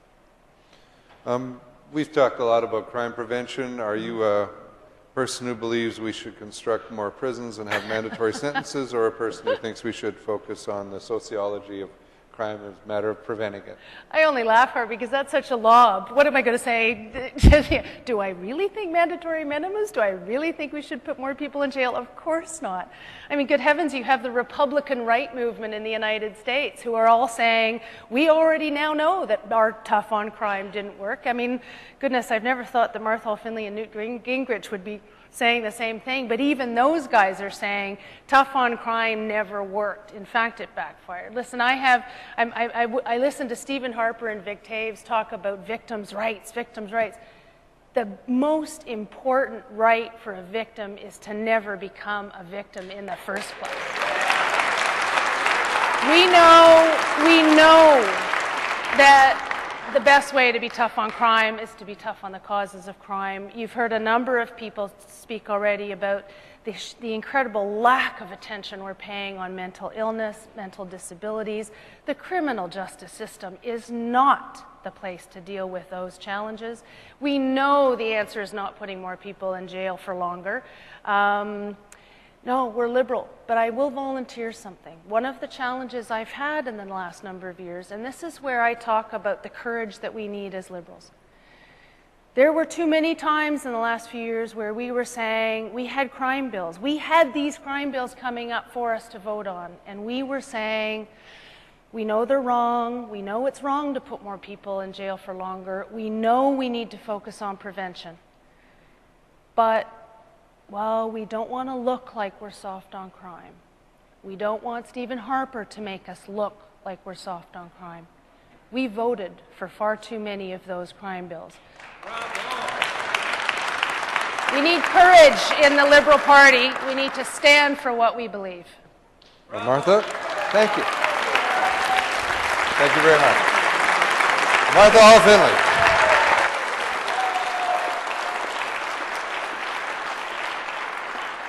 And now, George Takach, welcome. Thank you very much, Harvey. Bienvenue. Merci. So, please provide us with an insight into George Takach that is less platform and more personal. Well, I was going to tell you about my modest upbringing, the child of Hungarian refugees, how I was born 3 months after they arrived with literally nothing but the clothes on their backs. But I'm a team player, and I heard a cry of help earlier from one of my fellow candidates. So, Mark, if you're listening, Barb and I, we downsized a couple of years ago to a small condo. We do our own housekeeping. And as the tech candidate, I've got one word for you. Swiffer. It's low tech. You'll get it even out there in space. It's a great technology. But in all seriousness, to tie in with the interruption we had, the unscripted one, as the tech candidate, I was up in Ovid McCrimmon's community about 1.5 years ago. We're talking about tech. We're talking about bringing opportunity to First Nations communities. We have to do it here in Manitoba. We have to do it across the country, absolutely. So, speaking of rural communities and across the countries, one of the issues is keeping doctors in rural communities. What should we do about that, if anything? Or is it just people should be free to move wherever they want to move? Oh, I think the federal government absolutely has a role in healthcare. Absolutely. Carolyn Bennett is in the hall. I'm looking at her right now. As a physician, she knows how important it is for the federal government to play a meaningful role in healthcare, not to run healthcare provincially, but where there's need, we can absolutely make a difference. I'll give you another example, the Insight Safe Injection Site in Vancouver. Again, it's not for the federal government to run that kind of facility, but it was a federal health minister, Alan Rock, who started that off. So for doctor shortages, particularly in rural Canada, you need a federal health minister to sit with a provincial health minister and work out ways to solve that problem. Because Liberals, at the end of the day, are about practical solutions, and we can fix that one.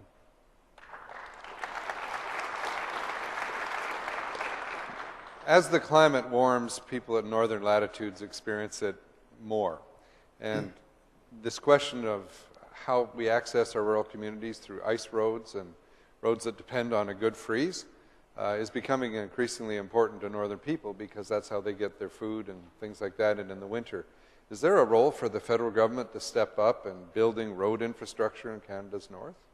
Well, again, the shameful record of the Harper government is what I call the politics of abandonment.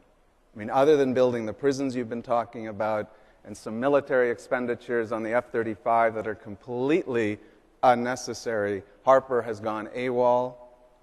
He's left the scene. And so on things like rural infrastructure, where we have a huge need in this country, you need somebody in Ottawa to bring together the federal government, the provinces, in some cases municipalities, and in my case, I'm very keen on bringing the private sector into the play as well.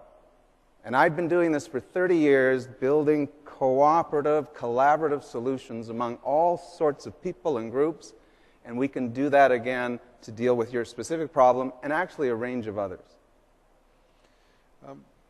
Should the companies that come to Canada to operate and in particular extract natural resources also have the right to bring their workforce with them?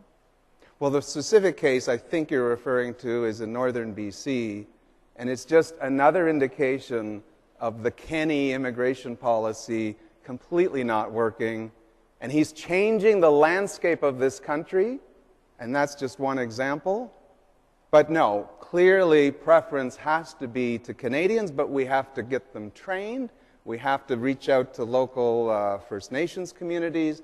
There's lots of things that a creative federal government could do so that we never have those headlines again.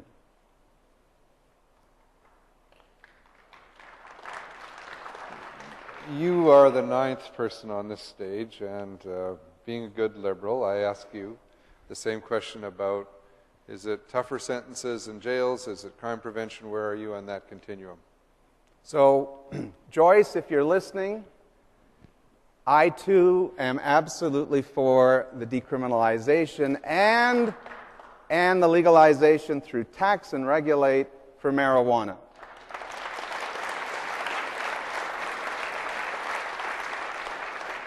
Joyce, where I'm not with you is on cooperation. We'll talk about that after the debate. But there are some candidates who aren't stepping up on that, and for me, it's all about stopping the violence. When you have a black market, it creates a wonderful haven for criminals that we have to stop. And that's why I've aligned in BC with the Stop the Violence group. And then when we tax and regulate, we can take some of those revenues and absolutely work on getting into the schools the message that we don't want kids getting onto any kind of substance at a young age. We have to deal with the issue of driving under the influence. And again, as the tech candidate, I can tell you we've got some good tools for that now. So that's the kind of creative solution, again, that we can bring to the crime agenda, which, again, Harper just hasn't got any time for. One of the objections to legalizing marijuana is the anxiety that that triggers international issues under narcotics control treaties and things like that. if we were to legalize it, what would happen with our biggest trading partner south of the border, which doesn't appear to be as enthusiastic about that? How do you deal with that part of that question? That's different than the decriminalization question. Well, we are party to a couple of international agreements. Those allow for you to step out from some of those rules on appropriate notice. We can absolutely do that. In terms of thickening the border, and I'm a big free trader, and so that is a concern for me, but look at Washington State. I mean, they voted to move in the same direction. I mean, this is clearly an idea whose time has come. It's to reduce the violence, it's to take the criminal element out of it, and we absolutely have to lead in this in North America, and more states will follow.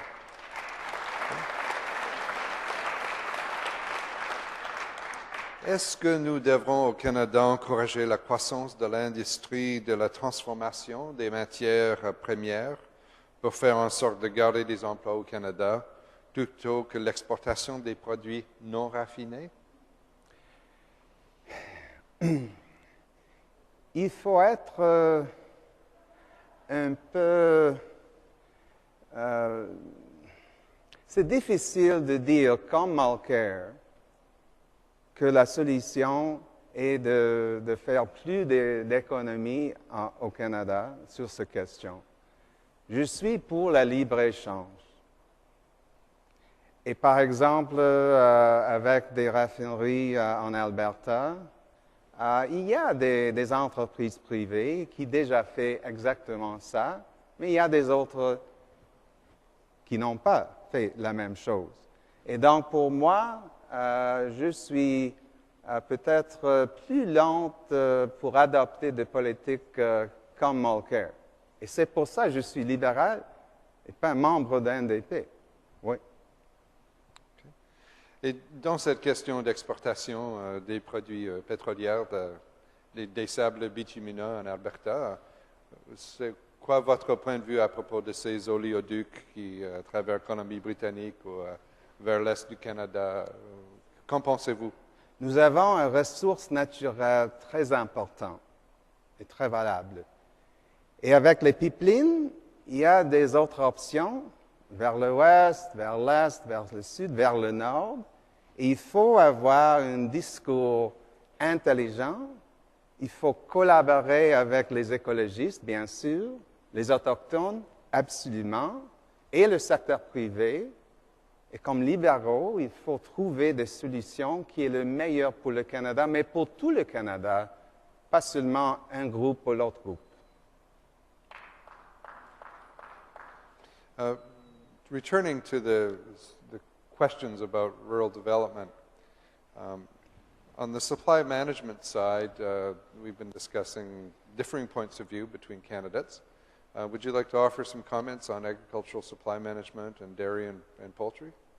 So I do think we need an intelligent discussion on this issue as well, similar to the pipeline one that I just mentioned.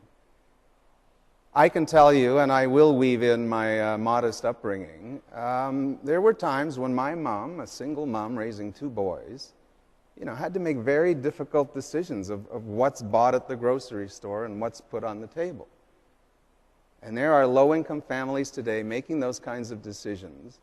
And when we have milk and dairy at a price far higher than some other jurisdictions in the world, my heart goes out and I say, we've got to rethink supply management. But at the same time, we absolutely have to protect and work with our dairy farmers. I want our dairy farmers to be the most successful dairy farmers in the world. We don't sell, for instance, cheese or other manufactured dairy products, processed products, to China. New Zealand sells $1.4 billion already. So we have to turn around our thinking on agriculture, but we also have to do it in a way that we're not simply Boy Scouts giving up our market. As others have said, virtually every country has assistance to their agricultural sector. We have to be very smart about it. But that supply management policy is now almost 40 years old. Anything 40 years old has to be rethought. Well, on that note, thank you, George. George Takach. Thank you very much.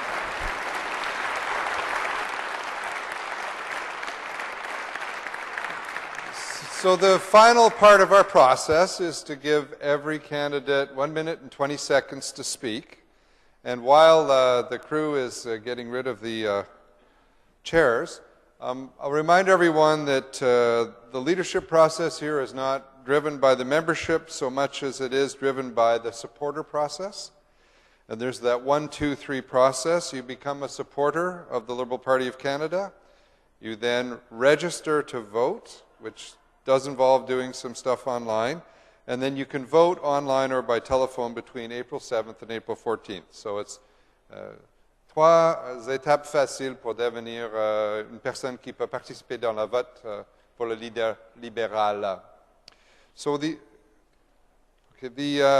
order of the final speakers will be a little different than the order of the interviews, and I have that list right here.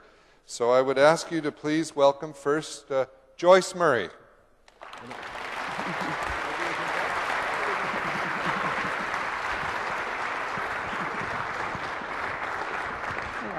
Yeah, they're going to all come out at once. Yeah. Okay. So Joyce, until everyone's out here, Joyce's time will not begin, but welcome. Well, let's all. Thanks. Okay. And I will back away, and Joyce, you have the floor. Okay, thank you very much. Well, I need to acknowledge that the drummers today, and Idle No More, and the chiefs and women and young Aboriginal people that I've met over the last few days here in Manitoba are giving us actually a call to action. It's a cry for help. We need to respond to that, and we need to make sure that the kind of equality, opportunity, and justice that they're calling for happens. So results characterizes my time building a business in my 20s and my 30s, and results is what my time as an environment minister was all about. But what was underlying that? Cooperation, working with people, and cooperation is what we need in Ottawa. We need cooperation to bring back trust in democracy and to deal with these very critical issues like climate change and Aboriginal equity. And cooperation is how we will avoid splitting the vote in 2015, avoiding a Groundhog Day for the Liberal Party in 2015. So I have the plan, I have confidence, I have courage, and support me in that. We can do it. Thank you. Thank you, Joyce. Please. Justin Trudeau. Merci beaucoup, Winnipeg. L'accueil a été très chaleureux, même s'il fait vraiment froid dehors. Depuis 2 semaines, for the past 2 weeks, I've been crossing Western Canada, and everywhere I go, whether it was all over BC or Ponoka, Alberta, Wynyard, Saskatchewan, or l'Île des Chênes, just here in southern Manitoba. The response has been tremendous. People have been coming out. People are excited about the idea that we might be doing politics differently. People are excited about the fact that we might actually have politicians and a political party that starts as its basis as trusting Canadians. We have heard loud and clear across the West that people are tired of electing people within their communities to speak for them in Ottawa and instead get spokespeople for the Prime Minister in their communities. We need to turn that around. That's why I've proposed a comprehensive slate of democratic reforms, and I encourage you to go check it out at justin.ca, that involves open nominations contested for every single future Liberal candidate, including me and all elected MPs. Also includes loosening up party lines so people can be freer to vote for their values, vote in the way that their community asks them to do. That's how we trust.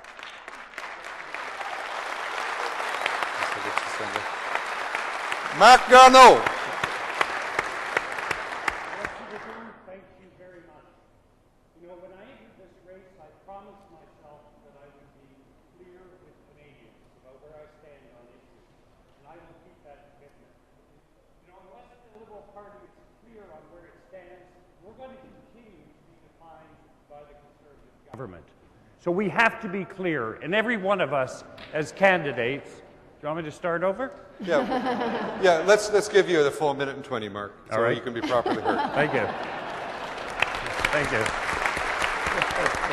Thank you very much. Merci beaucoup. You know, when I entered this race, I promised myself that I would be very candid with Canadians. I would tell them what I really believe, and I will keep that commitment right to the end of this race.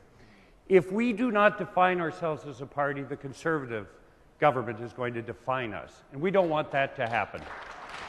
We have to be clear about where we stand. I have already been clear on my website and in speeches about where I stand on the economy, on electoral reform, on the telecommunications sector, on trade, and I will continue to do so.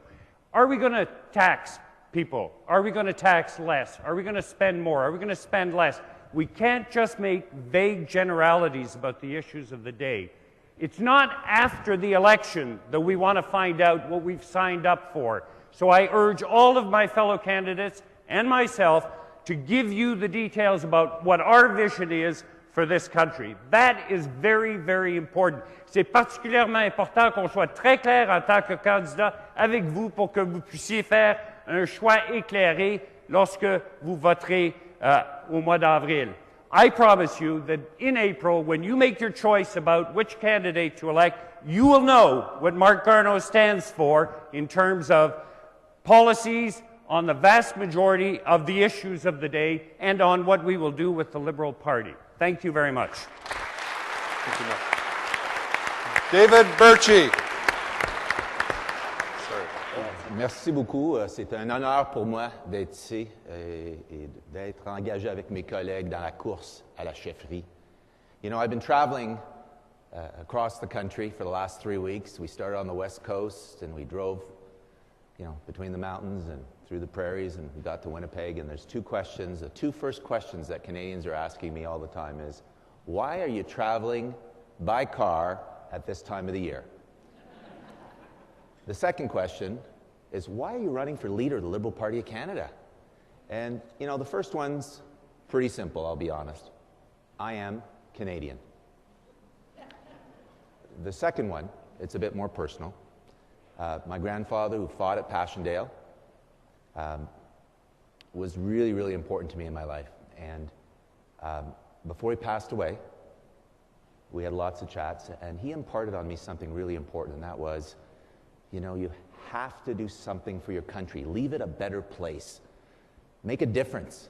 He was really proud of what I had accomplished, but he said, make a difference in your country, David, for whatever you do. And so that's why I'm running for the leadership of the Liberal Party of Canada. I've got 24 points that I've put out, I've talked about, and I'm prepared to listen anytime and discuss with you any place. So please, I hope I...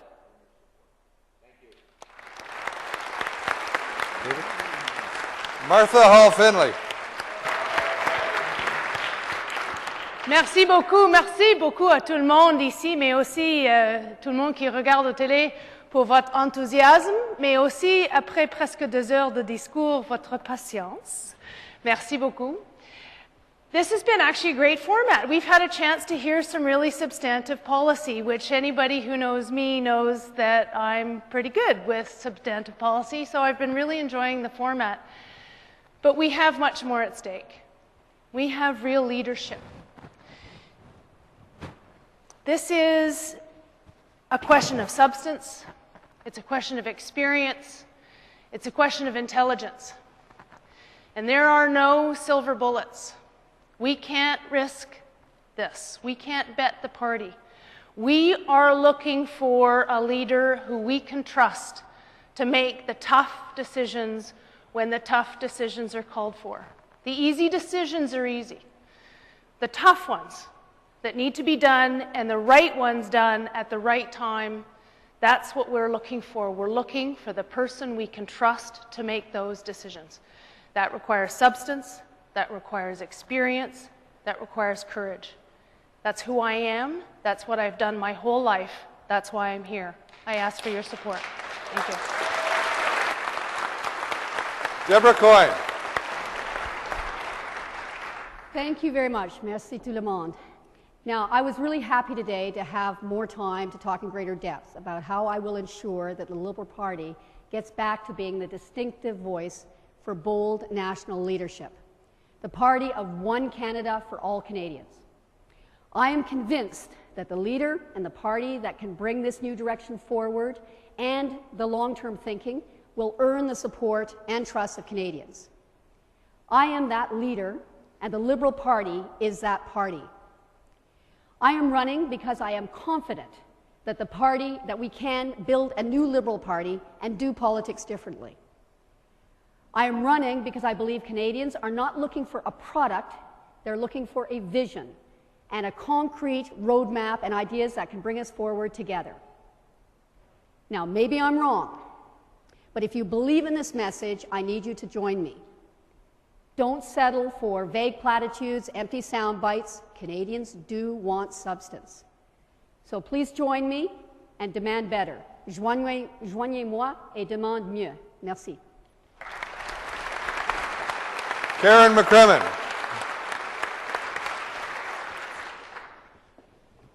Bonjour tout le monde, merci beaucoup. I wanted to say that every single day of our lives brings opportunity to gain a new understanding and a new perspective. And today, I had that opportunity.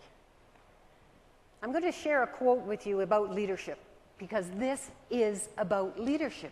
It's not about policy, it's about leadership. Lao Tzu said, "If by your actions you inspire others to dream more, to learn more, to do more, or to become more, you are a leader." And this is what the Idle No More movement in this country has done. They have provided us with leadership, not just for their own community, but for the country as a whole. And this party needs leadership. This country needs leadership. This country needs someone that they can trust. We need all to step up and become leaders. And we do that by each and every one of us taking responsibility for going out and talking to Canadians and encouraging them to sign up as a supporter. That's how we build this country. Thank you. George Takach. Merci tout le monde. I'm running for the leadership because I know how to bring people together, and I know how to make us achieve great things together. Je peux rassembler les gens pour achever les grands rêves. And to do that, we have to think about the economy very seriously. Harvey, with all due respect, there wasn't enough on the economy today. We can't let Harper have that issue anymore. We have to take it back, and we can't. At the same time, we have to talk about some very sensible and compassionate social policy. We can't let the other so-called progressive parties take that territory either. And we have to talk about sustainability. And if we do those three things, and if we do them well, in 2015, we don't have to talk about cooperation with any other party. We don't have to talk about merger with any other party. We will bring millions of votes back to the great liberal dream, and I look forward to leading this party to victory in 2015 on that basis. Thank you very much. Martin Cochon. Merci beaucoup. D'abord, merci à vous toutes et vous tous de vous être déplacés aujourd'hui pour venir nous rencontrer. C'est un beau témoignage de l'intérêt que vous avez pour le Parti libéral du Canada, qui démontre aussi l'importance qu'on puisse reconstruire, rebâtir le Parti libéral du Canada. We are involved in a very important process. When I look actually at what's going on with this government, Canada is not the same in the world. Aboriginal people actually getting against the Canadian government because they are basically frustrated. The economy is not the same as well. We should get involved more in the knowledge-based economy, and we're not there. So I need your support to make sure that we will develop a platform that will inspire people and create hope again. But there will be a lot of work. I have the experience and knowledge as well to make sure that together we're going to win back Quebec and win back this country. And experience is one point, but leadership as well, it's important. When I was Justice Minister and I've decided, for example, to take the lead on same-sex marriage, to get involved with the question of cannabis legislation, that wasn't easy. It took leadership. And with you, I know we're going to be able to build this great party of ours. We're going to be able to bring Canada back. We're going to do it together under my leadership. Thank you very much. Okay. So, thank you all. Thank you, candidates. Liberal.ca, 123, join the party, become a supporter. Thank you.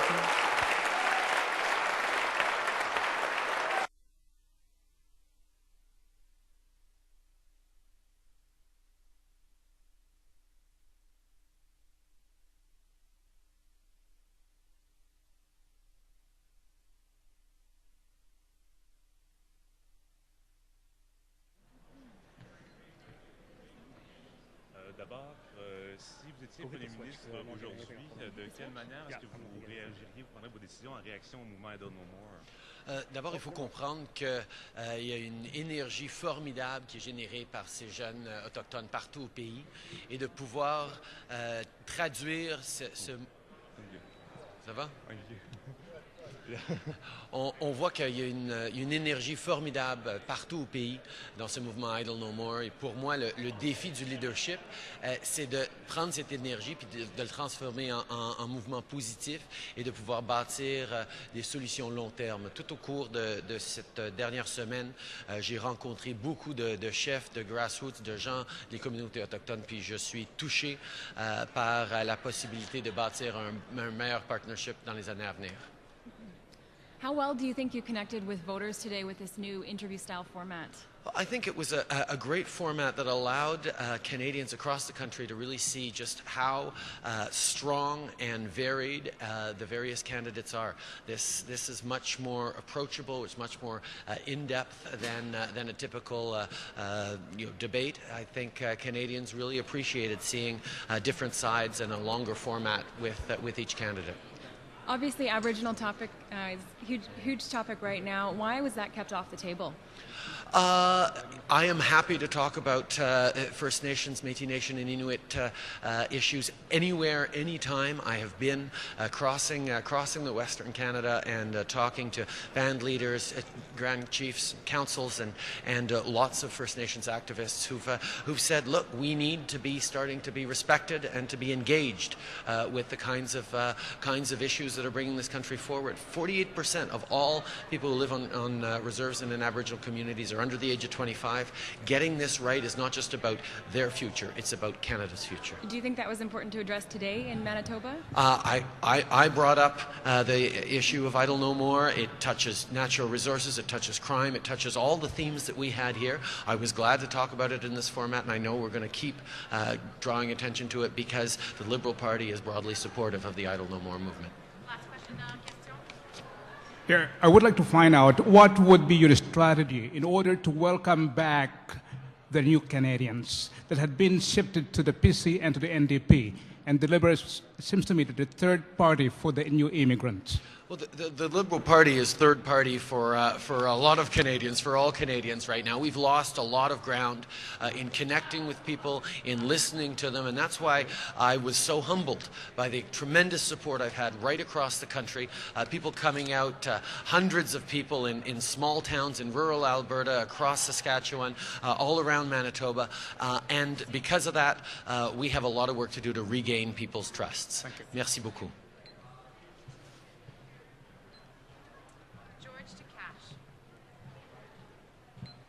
And just on that last point, I couldn't agree more. I think the multicultural communities are listening to Liberals again. I'm finding this absolutely, not just in my own Eastern European communities, but all across the map.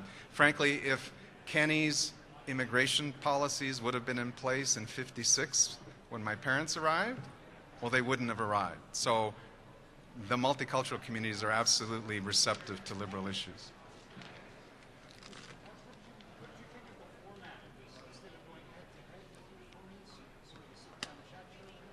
Yeah, I think it's good to mix it up. There's a lot of different personalities, and I think people are looking for a leader that they can relate to. Because however smart our policies, it's also a case of connecting. And so this gives us an opportunity to connect with people, particularly through the television medium. So did you like the format of this debate? Well, yeah, I think it was great. I think the next one will be different again, so we're going to mix it up because we've got to do all sorts of different formats to make sure we cover all the different bases. Absolutely. Mr. Takach, I think a former leader, Michael Ignatieff, may be an example of someone who may excel in one area of life, but may not do quite so well in the political realm. And if I understand correctly, you don't have any experience in the political realm. So what can you say to demonstrate to Canadians that you won't make the same kinds of mistakes that may have been made by Mr. Ignatieff and other sorts of leaders? What is there in your background that can really... So in my 30-year career, I've spent half of that time doing senior level leadership. So I know how to craft a vision, I know how to bring a team together, and then I know how to let people go and do great things who are on that team with some coaching and some assistance. And that's what I've been doing for 15 years in my previous life. But if you think about what you're looking for in a prime minister, it's exactly that. The problem with this Harper government, one of the many problems, is he's autocratic, verging on dictatorship. You know, can you name the Minister of Aboriginal Affairs? No, because it's so tightly controlled in the PMO, so many ministers simply are not meaningful. You need a leader today to get really good decisions and policy. You need a leader that's much more collaborative, and that's what I've been doing for 15 years. In the real world, in real life.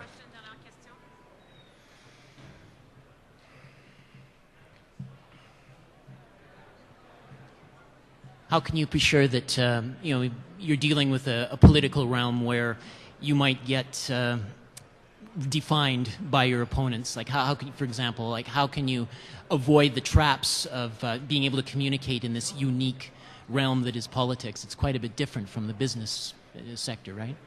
Well, we've learned some lessons in the Liberal Party, and we are actually, as a party, putting aside serious money so that whoever wins the leadership in the middle of April, we will be coming out with a program to define that leader ourselves. Thank you.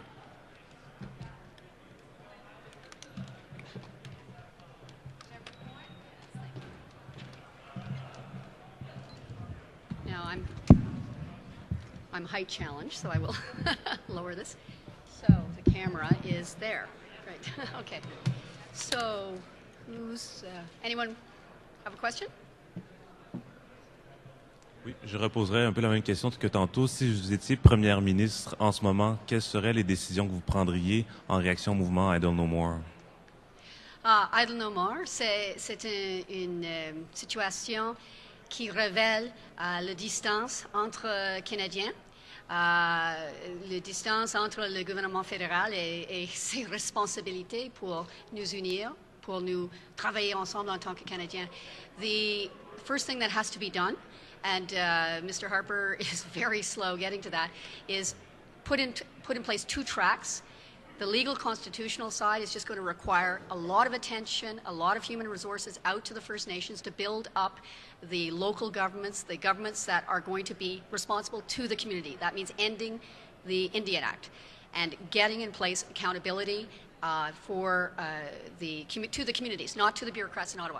The other one is to deal with the emergency situations. I mean, here in Winnipeg, Lake St. Martin still submergé, or people are still living in the hotels here and going to substandard schools.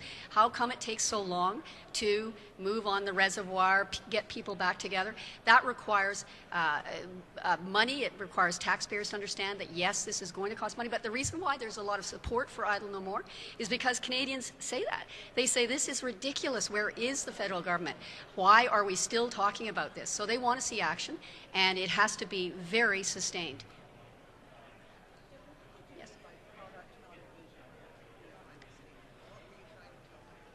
think, you know, there's always don't you find that we tend to talk about politics and parties as we're branding, and it's like you're a consumer and you're going to pick out something off the store. And I really don't see that that is what Canadians are interested in right now. And as you know, my whole thing is getting back to filling that void, because there is a void there right now. Even as Liberals, we have not filled that need for the strong, bold national leadership to come out with the practical ways that we have to move forward and remind Canadians that national government is important. Right now, under Mr. Harper, we're falling apart, we're coming apart. Even Idle No More is very much emblematic of that, because all of a sudden we find there's a whole segment of our population that is living in, you know, horrible conditions. So I think that is where I want to get the Liberal Party back to having a vision and a very practical roadmap going forward, so that people can understand where we're going to go as a country and why we need a national government to help us get there. Thank you. Merci.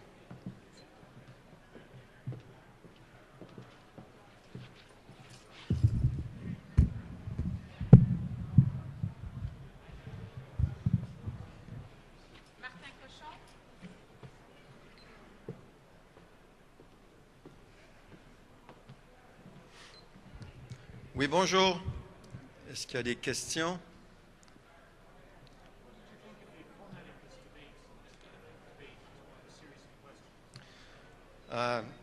Loved it. Gave us the opportunity actually to start getting involved into more substance. People really start to better understand where we're going to be going in terms of our vision and policies. And again, this is just the beginning. I mean, we have many more weeks to go. We're going to have chances as well to have other debates like today, delivering speeches across Canada also to speak about the economy, about where Canada should be going. But today was a great format. It's always a unique occasion actually to connect with people here in Winnipeg, and as well people across the country. So I always welcome a debate. Mr. Cochin, was it a mistake to remove explicit reference to Aboriginal issues in today's agenda? Because I did talk to the individuals in question, and they did raise they said that C-45 and the plight of Aboriginal people should be front and center. And perhaps you, given your background, could appreciate the fact there is, among other things, a higher proportion of Aboriginal people in our jails than are represented in the wider community. So what is your remedy for dealing with that aspect of the Aboriginal question? The Aboriginal question, I mean, is very complex. There is not just one solution. When I was Minister of Justice and Attorney General of Canada, I remember very well that we renewed what we call the Aboriginal Justice Strategy. It was something like around $60 million. And what we wanted to do was to get involved into the question of crime prevention with organization rooted at community level, because as I said during the debate, they know exactly what's going on. They are in a much better position actually to understand. But as well, what we wanted to do with that was to show what I call a flexible face of the justice system and respect the culture of the First Nation. And when you look at the Aboriginal justice strategy that we put in place at the time, we got involved into what we call the sentencing circle.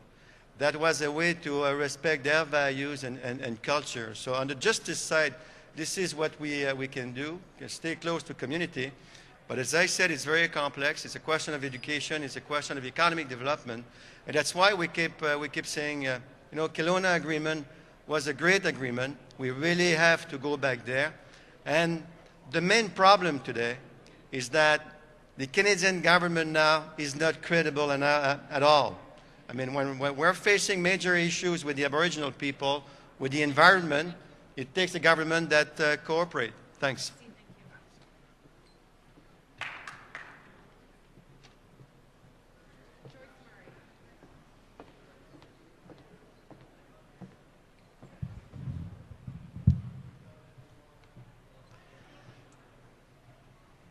Well, hi.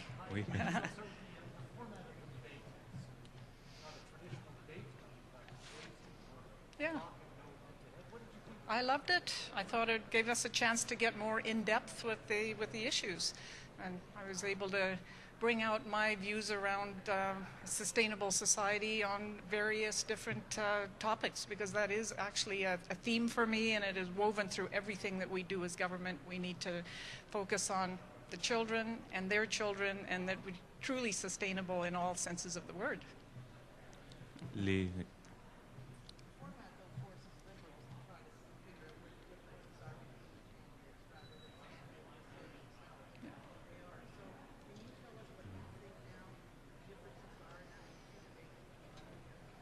Well, I think it's very clear that I am for cooperating with other progressive parties in the coming election and not allowing the vote splitting in those ridings where the Conservatives would have lost. So I have a plan, and I think this is a workable way forward. And what that does actually is it means you need to trust Liberals and trust our principles and have the confidence and courage to be able to cooperate. I think that's what Canadians want. There's actually 18 million Canadians that did not vote Conservative in the last election. So we're opening the doors to supporters from across the country, and I'm saying if you want to see Stephen Harper defeated in 2015, go to joycemurray.ca and help me do that by cooperating to avoid vote splitting. Les questions autochtones ont été écartées du débat aujourd'hui. Si le Parti libéral du Canada prend le pouvoir en 2015 et que vous êtes la première ministre, quelle action, quelle décision devez-vous prendre pour rallier la population non autochtone et la population autochtone? Si je serais le Premier ministre, la justice, les opportunités, l'égalité pour les Autochtones serait une de mes priorité clé. Et j'estime que c'est dans chaque enjeu, chaque défi, on doit entamer des changements pour diminuer ce trou entre les autochtones et des non-autochtones dans notre société. Aux bases, c'est très important d'avoir une économie pour eux dans leur communauté, pour avoir self-sufficiency. Et il faut travailler à ce but. Can I ask quickly, did the NDP's move on the so-called unity bill this week make it harder to sustain your idea of cooperation? This seems to put such a gulf between them and Liberals on such a core issue. Unity is a core issue. I totally disagree with the NDP's approach on this. But hey, we're going to have some things we disagree with all of the other parties. That will be the way it is. There's other things we totally agree with. Affordable housing, childcare, and so no, we can cooperate with other parties. This is not a long-term marriage we're talking about. It's, let's say, a one-night stand.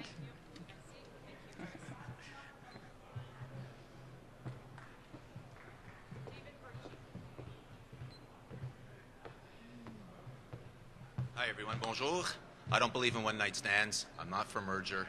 I happen to believe that the Liberal Party is going to regain the trust of Canadians. We're going to do it the old-fashioned way. We're going to knock on doors, meet people, give policy-based speeches, but we're going to do the right thing because Canada deserves the best and the brightest, working with everyone to make sure everyone has a chance at reaching their potential. So I just thought I'd let my point of view on that issue. I think once we're elected to office, all parties deserve and must work for the better of the country entirely. And I think the current government is failing miserably in that regard. And I think, obviously, the NDP are not doing a good job when it comes to the federal state. Any questions?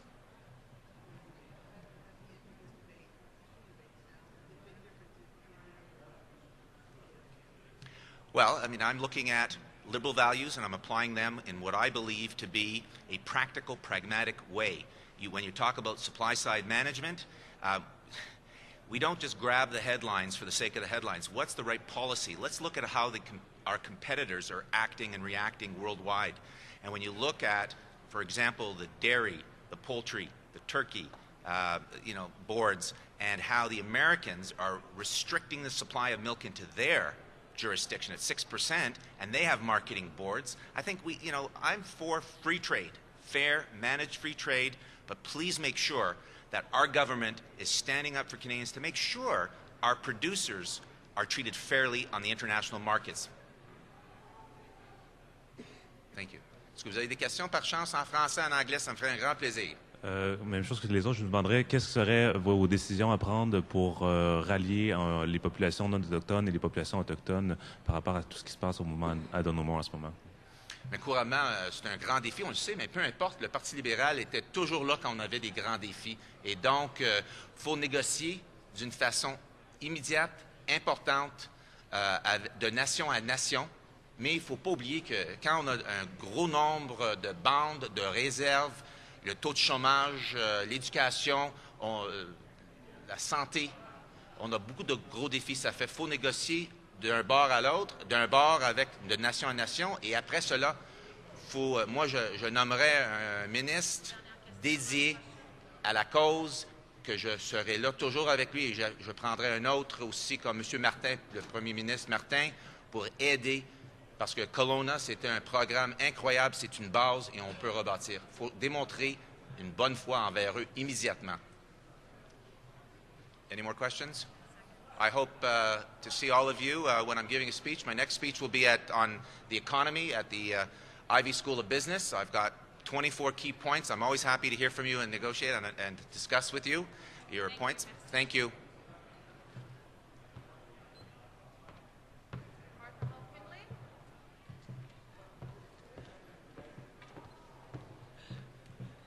Hi everybody, bonjour. Le mouvement I Don't No More est un mouvement qui rassemble, mais qui à la fois divise. Ça exacerbe certains préjugés. Qu'est-ce que vous feriez pour abattre ces préjugés et rapprocher les non-autochtones des autochtones? Oui, et je sais que c'est difficile, mais franchement, je vois beaucoup plus de rapprochement que de division. Et c'est ça qu'on a besoin d'apporter le focus sur. Le rapprochement. Il y a beaucoup de gens à travers le pays qui donnent leur appui au mouvement d'Idle No More. On parlait à Vancouver beaucoup le sujet de l'accord Kelowna. Ce qu'on a vu avec les négociations pour l'accord de Kelowna et ce qu'on a perdu en 2006 avec le gouvernement Harper, on a perdu complètement. C'était l'effort, c'était le respect mutuel, c'était un effort à la coopération entre le gouvernement fédéral, tous les gouvernements provinciaux, toutes les communautés autochtones. C'était pas seulement l'argent, c'était pas seulement ce qu'on a pu faire avec l'éducation et la santé. C'était pour moi. C'était l'attitude et on a besoin de retrouver cette attitude de respect, cette attitude de coopération. Absolument, on ne peut rien faire sans un rapprochement d'attitude comme ça. Hi. I myself spoke to those individuals who were outside earlier, the drummers, right. And they were of course very disappointed, to put it kind of politely, that there was no explicit mention of Aboriginal issues here at this event, and this being Winnipeg, being Manitoba, where there are a lot of communities like Ottawapiscot, people affected by hydroelectric development, murdered and missing women, Lake St. Martin, and on and on. I'm wondering what you would say, and your colleagues would say to those individuals and their allies to convince them that the Liberal Party is in fact serious about addressing those issues and not just talking out of both sides of their mouth, because that's what they feel. Yeah, and Michael, that's a great question. The challenge for an event like this is that we are doing 5 debates across the country, and each debate has a theme. And in Vancouver, we actually talked a lot about Aboriginal Canadian relations.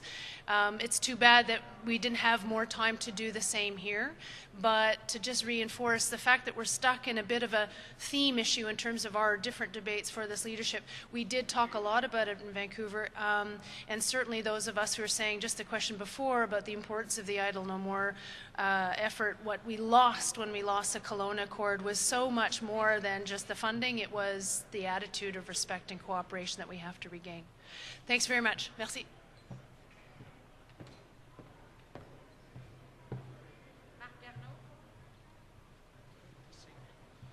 I'll just start off by making a small comment about the fact that Idle No More was again here today Obviously, what they are saying is you're not listening. They've been saying it for quite a while. It's not going to go away. Yesterday, I visited the Sakin First Nations, listened to some of the elders there. This is a movement that is going to continue to grow, and the government must sit down with them and discuss all of the issues that are related to this Idle No More movement. Ready for your questions now. Bonjour, Mr. Garneau. Brooke with the Selkirk Journal. Spoke to you yesterday. Thank you. Yes. Of course, we're in Winnipeg, where the Red and the Assiniboine Rivers meet. Water, river transportation, lake transportation was a major industry at one point, and then the railway came through, aviation. You went through Selkirk yesterday, of course, just below Lake Winnipeg, and it used to be a major hub for barge transportation throughout the northern Manitoba. Any thoughts on exploring that avenue of additional transportation with winter roads being such a short season and aviation being expensive, maybe opening up the waterways again? Certainly, every method of transportation has to be looked at very carefully. I noticed, for example, you mentioned Selkirk. Well, there's now a short rail called the Lake Line Railway between Selkirk and Gimli. The government even funded some of this, $1.2 million. Why? Because they realized that this was a more efficient form of transportation. It would reduce wear and tear on the roads. It would also be more environmentally friendly. So we need to look at all of the methods that will increase the efficiency of our road infrastructure in this country. And that's a good example of the provincial government stepping in. Thank you. Who did the vacuuming this weekend? In my house, in my absence, it's probably the job falls to one of my children. I'm training them to become great vacuumers. Thank you.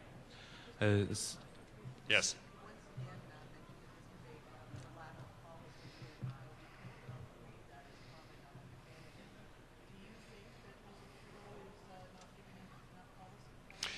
What I will tell you, Susan, is that I'm being very, very clear on very specific policies, and I believe that we owe it to Liberals who are going to vote next April to be crystal clear.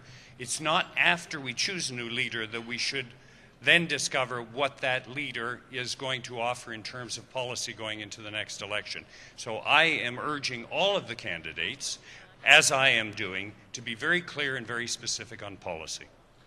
C'est une chose de s'asseoir avec les communautés autochtones, c'en est une autre de passer à l'action. Quelles seraient les premières solutions que vous adopteriez? Ce serait de m'asseoir à la table avec eux et de les écouter, de les consulter. Et par la suite? Et de prendre de l'action, bien sûr, pour résoudre les problèmes qui existent en ce moment. Quel genre d'action? Il y a beaucoup d'actions sur le logement, sur l'eau potable, sur l'éducation, sur le fait qu'ils ne sont pas consultés quand des projets de loi sont mis en place. Merci. Thank you. Thank you.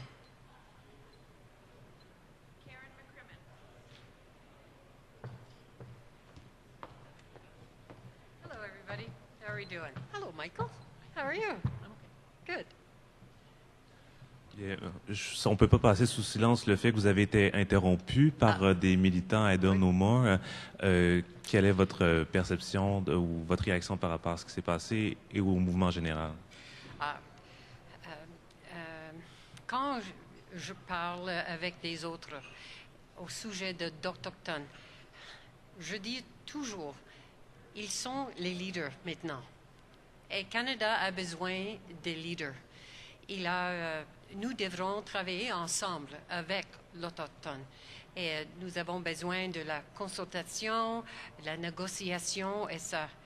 Mais ce n'est pas suffit de créer ou bâtir un plan de court terme. Nous avons besoin d'un plan de long terme, et peut-être 10 ans ou 20 ans. Mais c'est leur plan, ce n'est pas notre plan, c'est le plan des Autochtones. Et ce gouvernement, il ne veut pas parler avec l'Autochtone, mais nous savons que c'est absolument nécessaire. As someone in the military, I'm sure you can appreciate the value of battlefield experience. People, would probably rather follow after somebody who's actually been out in the field, so to speak. And I mean, politically speaking, you don't have that experience in terms of the political battlefield. You are perhaps the equivalent of somebody who's been sitting behind a desk, as it were. So I'm wondering how you would, convince your troops in the Liberal Party that you are the best person to serve, that you're not just a pencil pusher, as it were? Okay. It's about leadership, and it's about building teams. And the Liberal Party has struggled. We're the third place party. So I'm sorry, what we've been doing lately isn't good enough. We have to change what we're doing. And so what Canada, we need to put ourselves in Canadians' place. You know, we need to know what they're looking for. I think what they're looking for is a real leadership that they can trust, who know, and they know is in it for them. The other thing we need to do inside the Liberal Party is build a team. No more of this infighting, you know, and this is what I can do. As someone who's been around the world, I've been a mission commander, I've run international operations with a multitude of countries. I got them all heading in the same direction together and cooperating. I can do the same thing with the Liberal Party.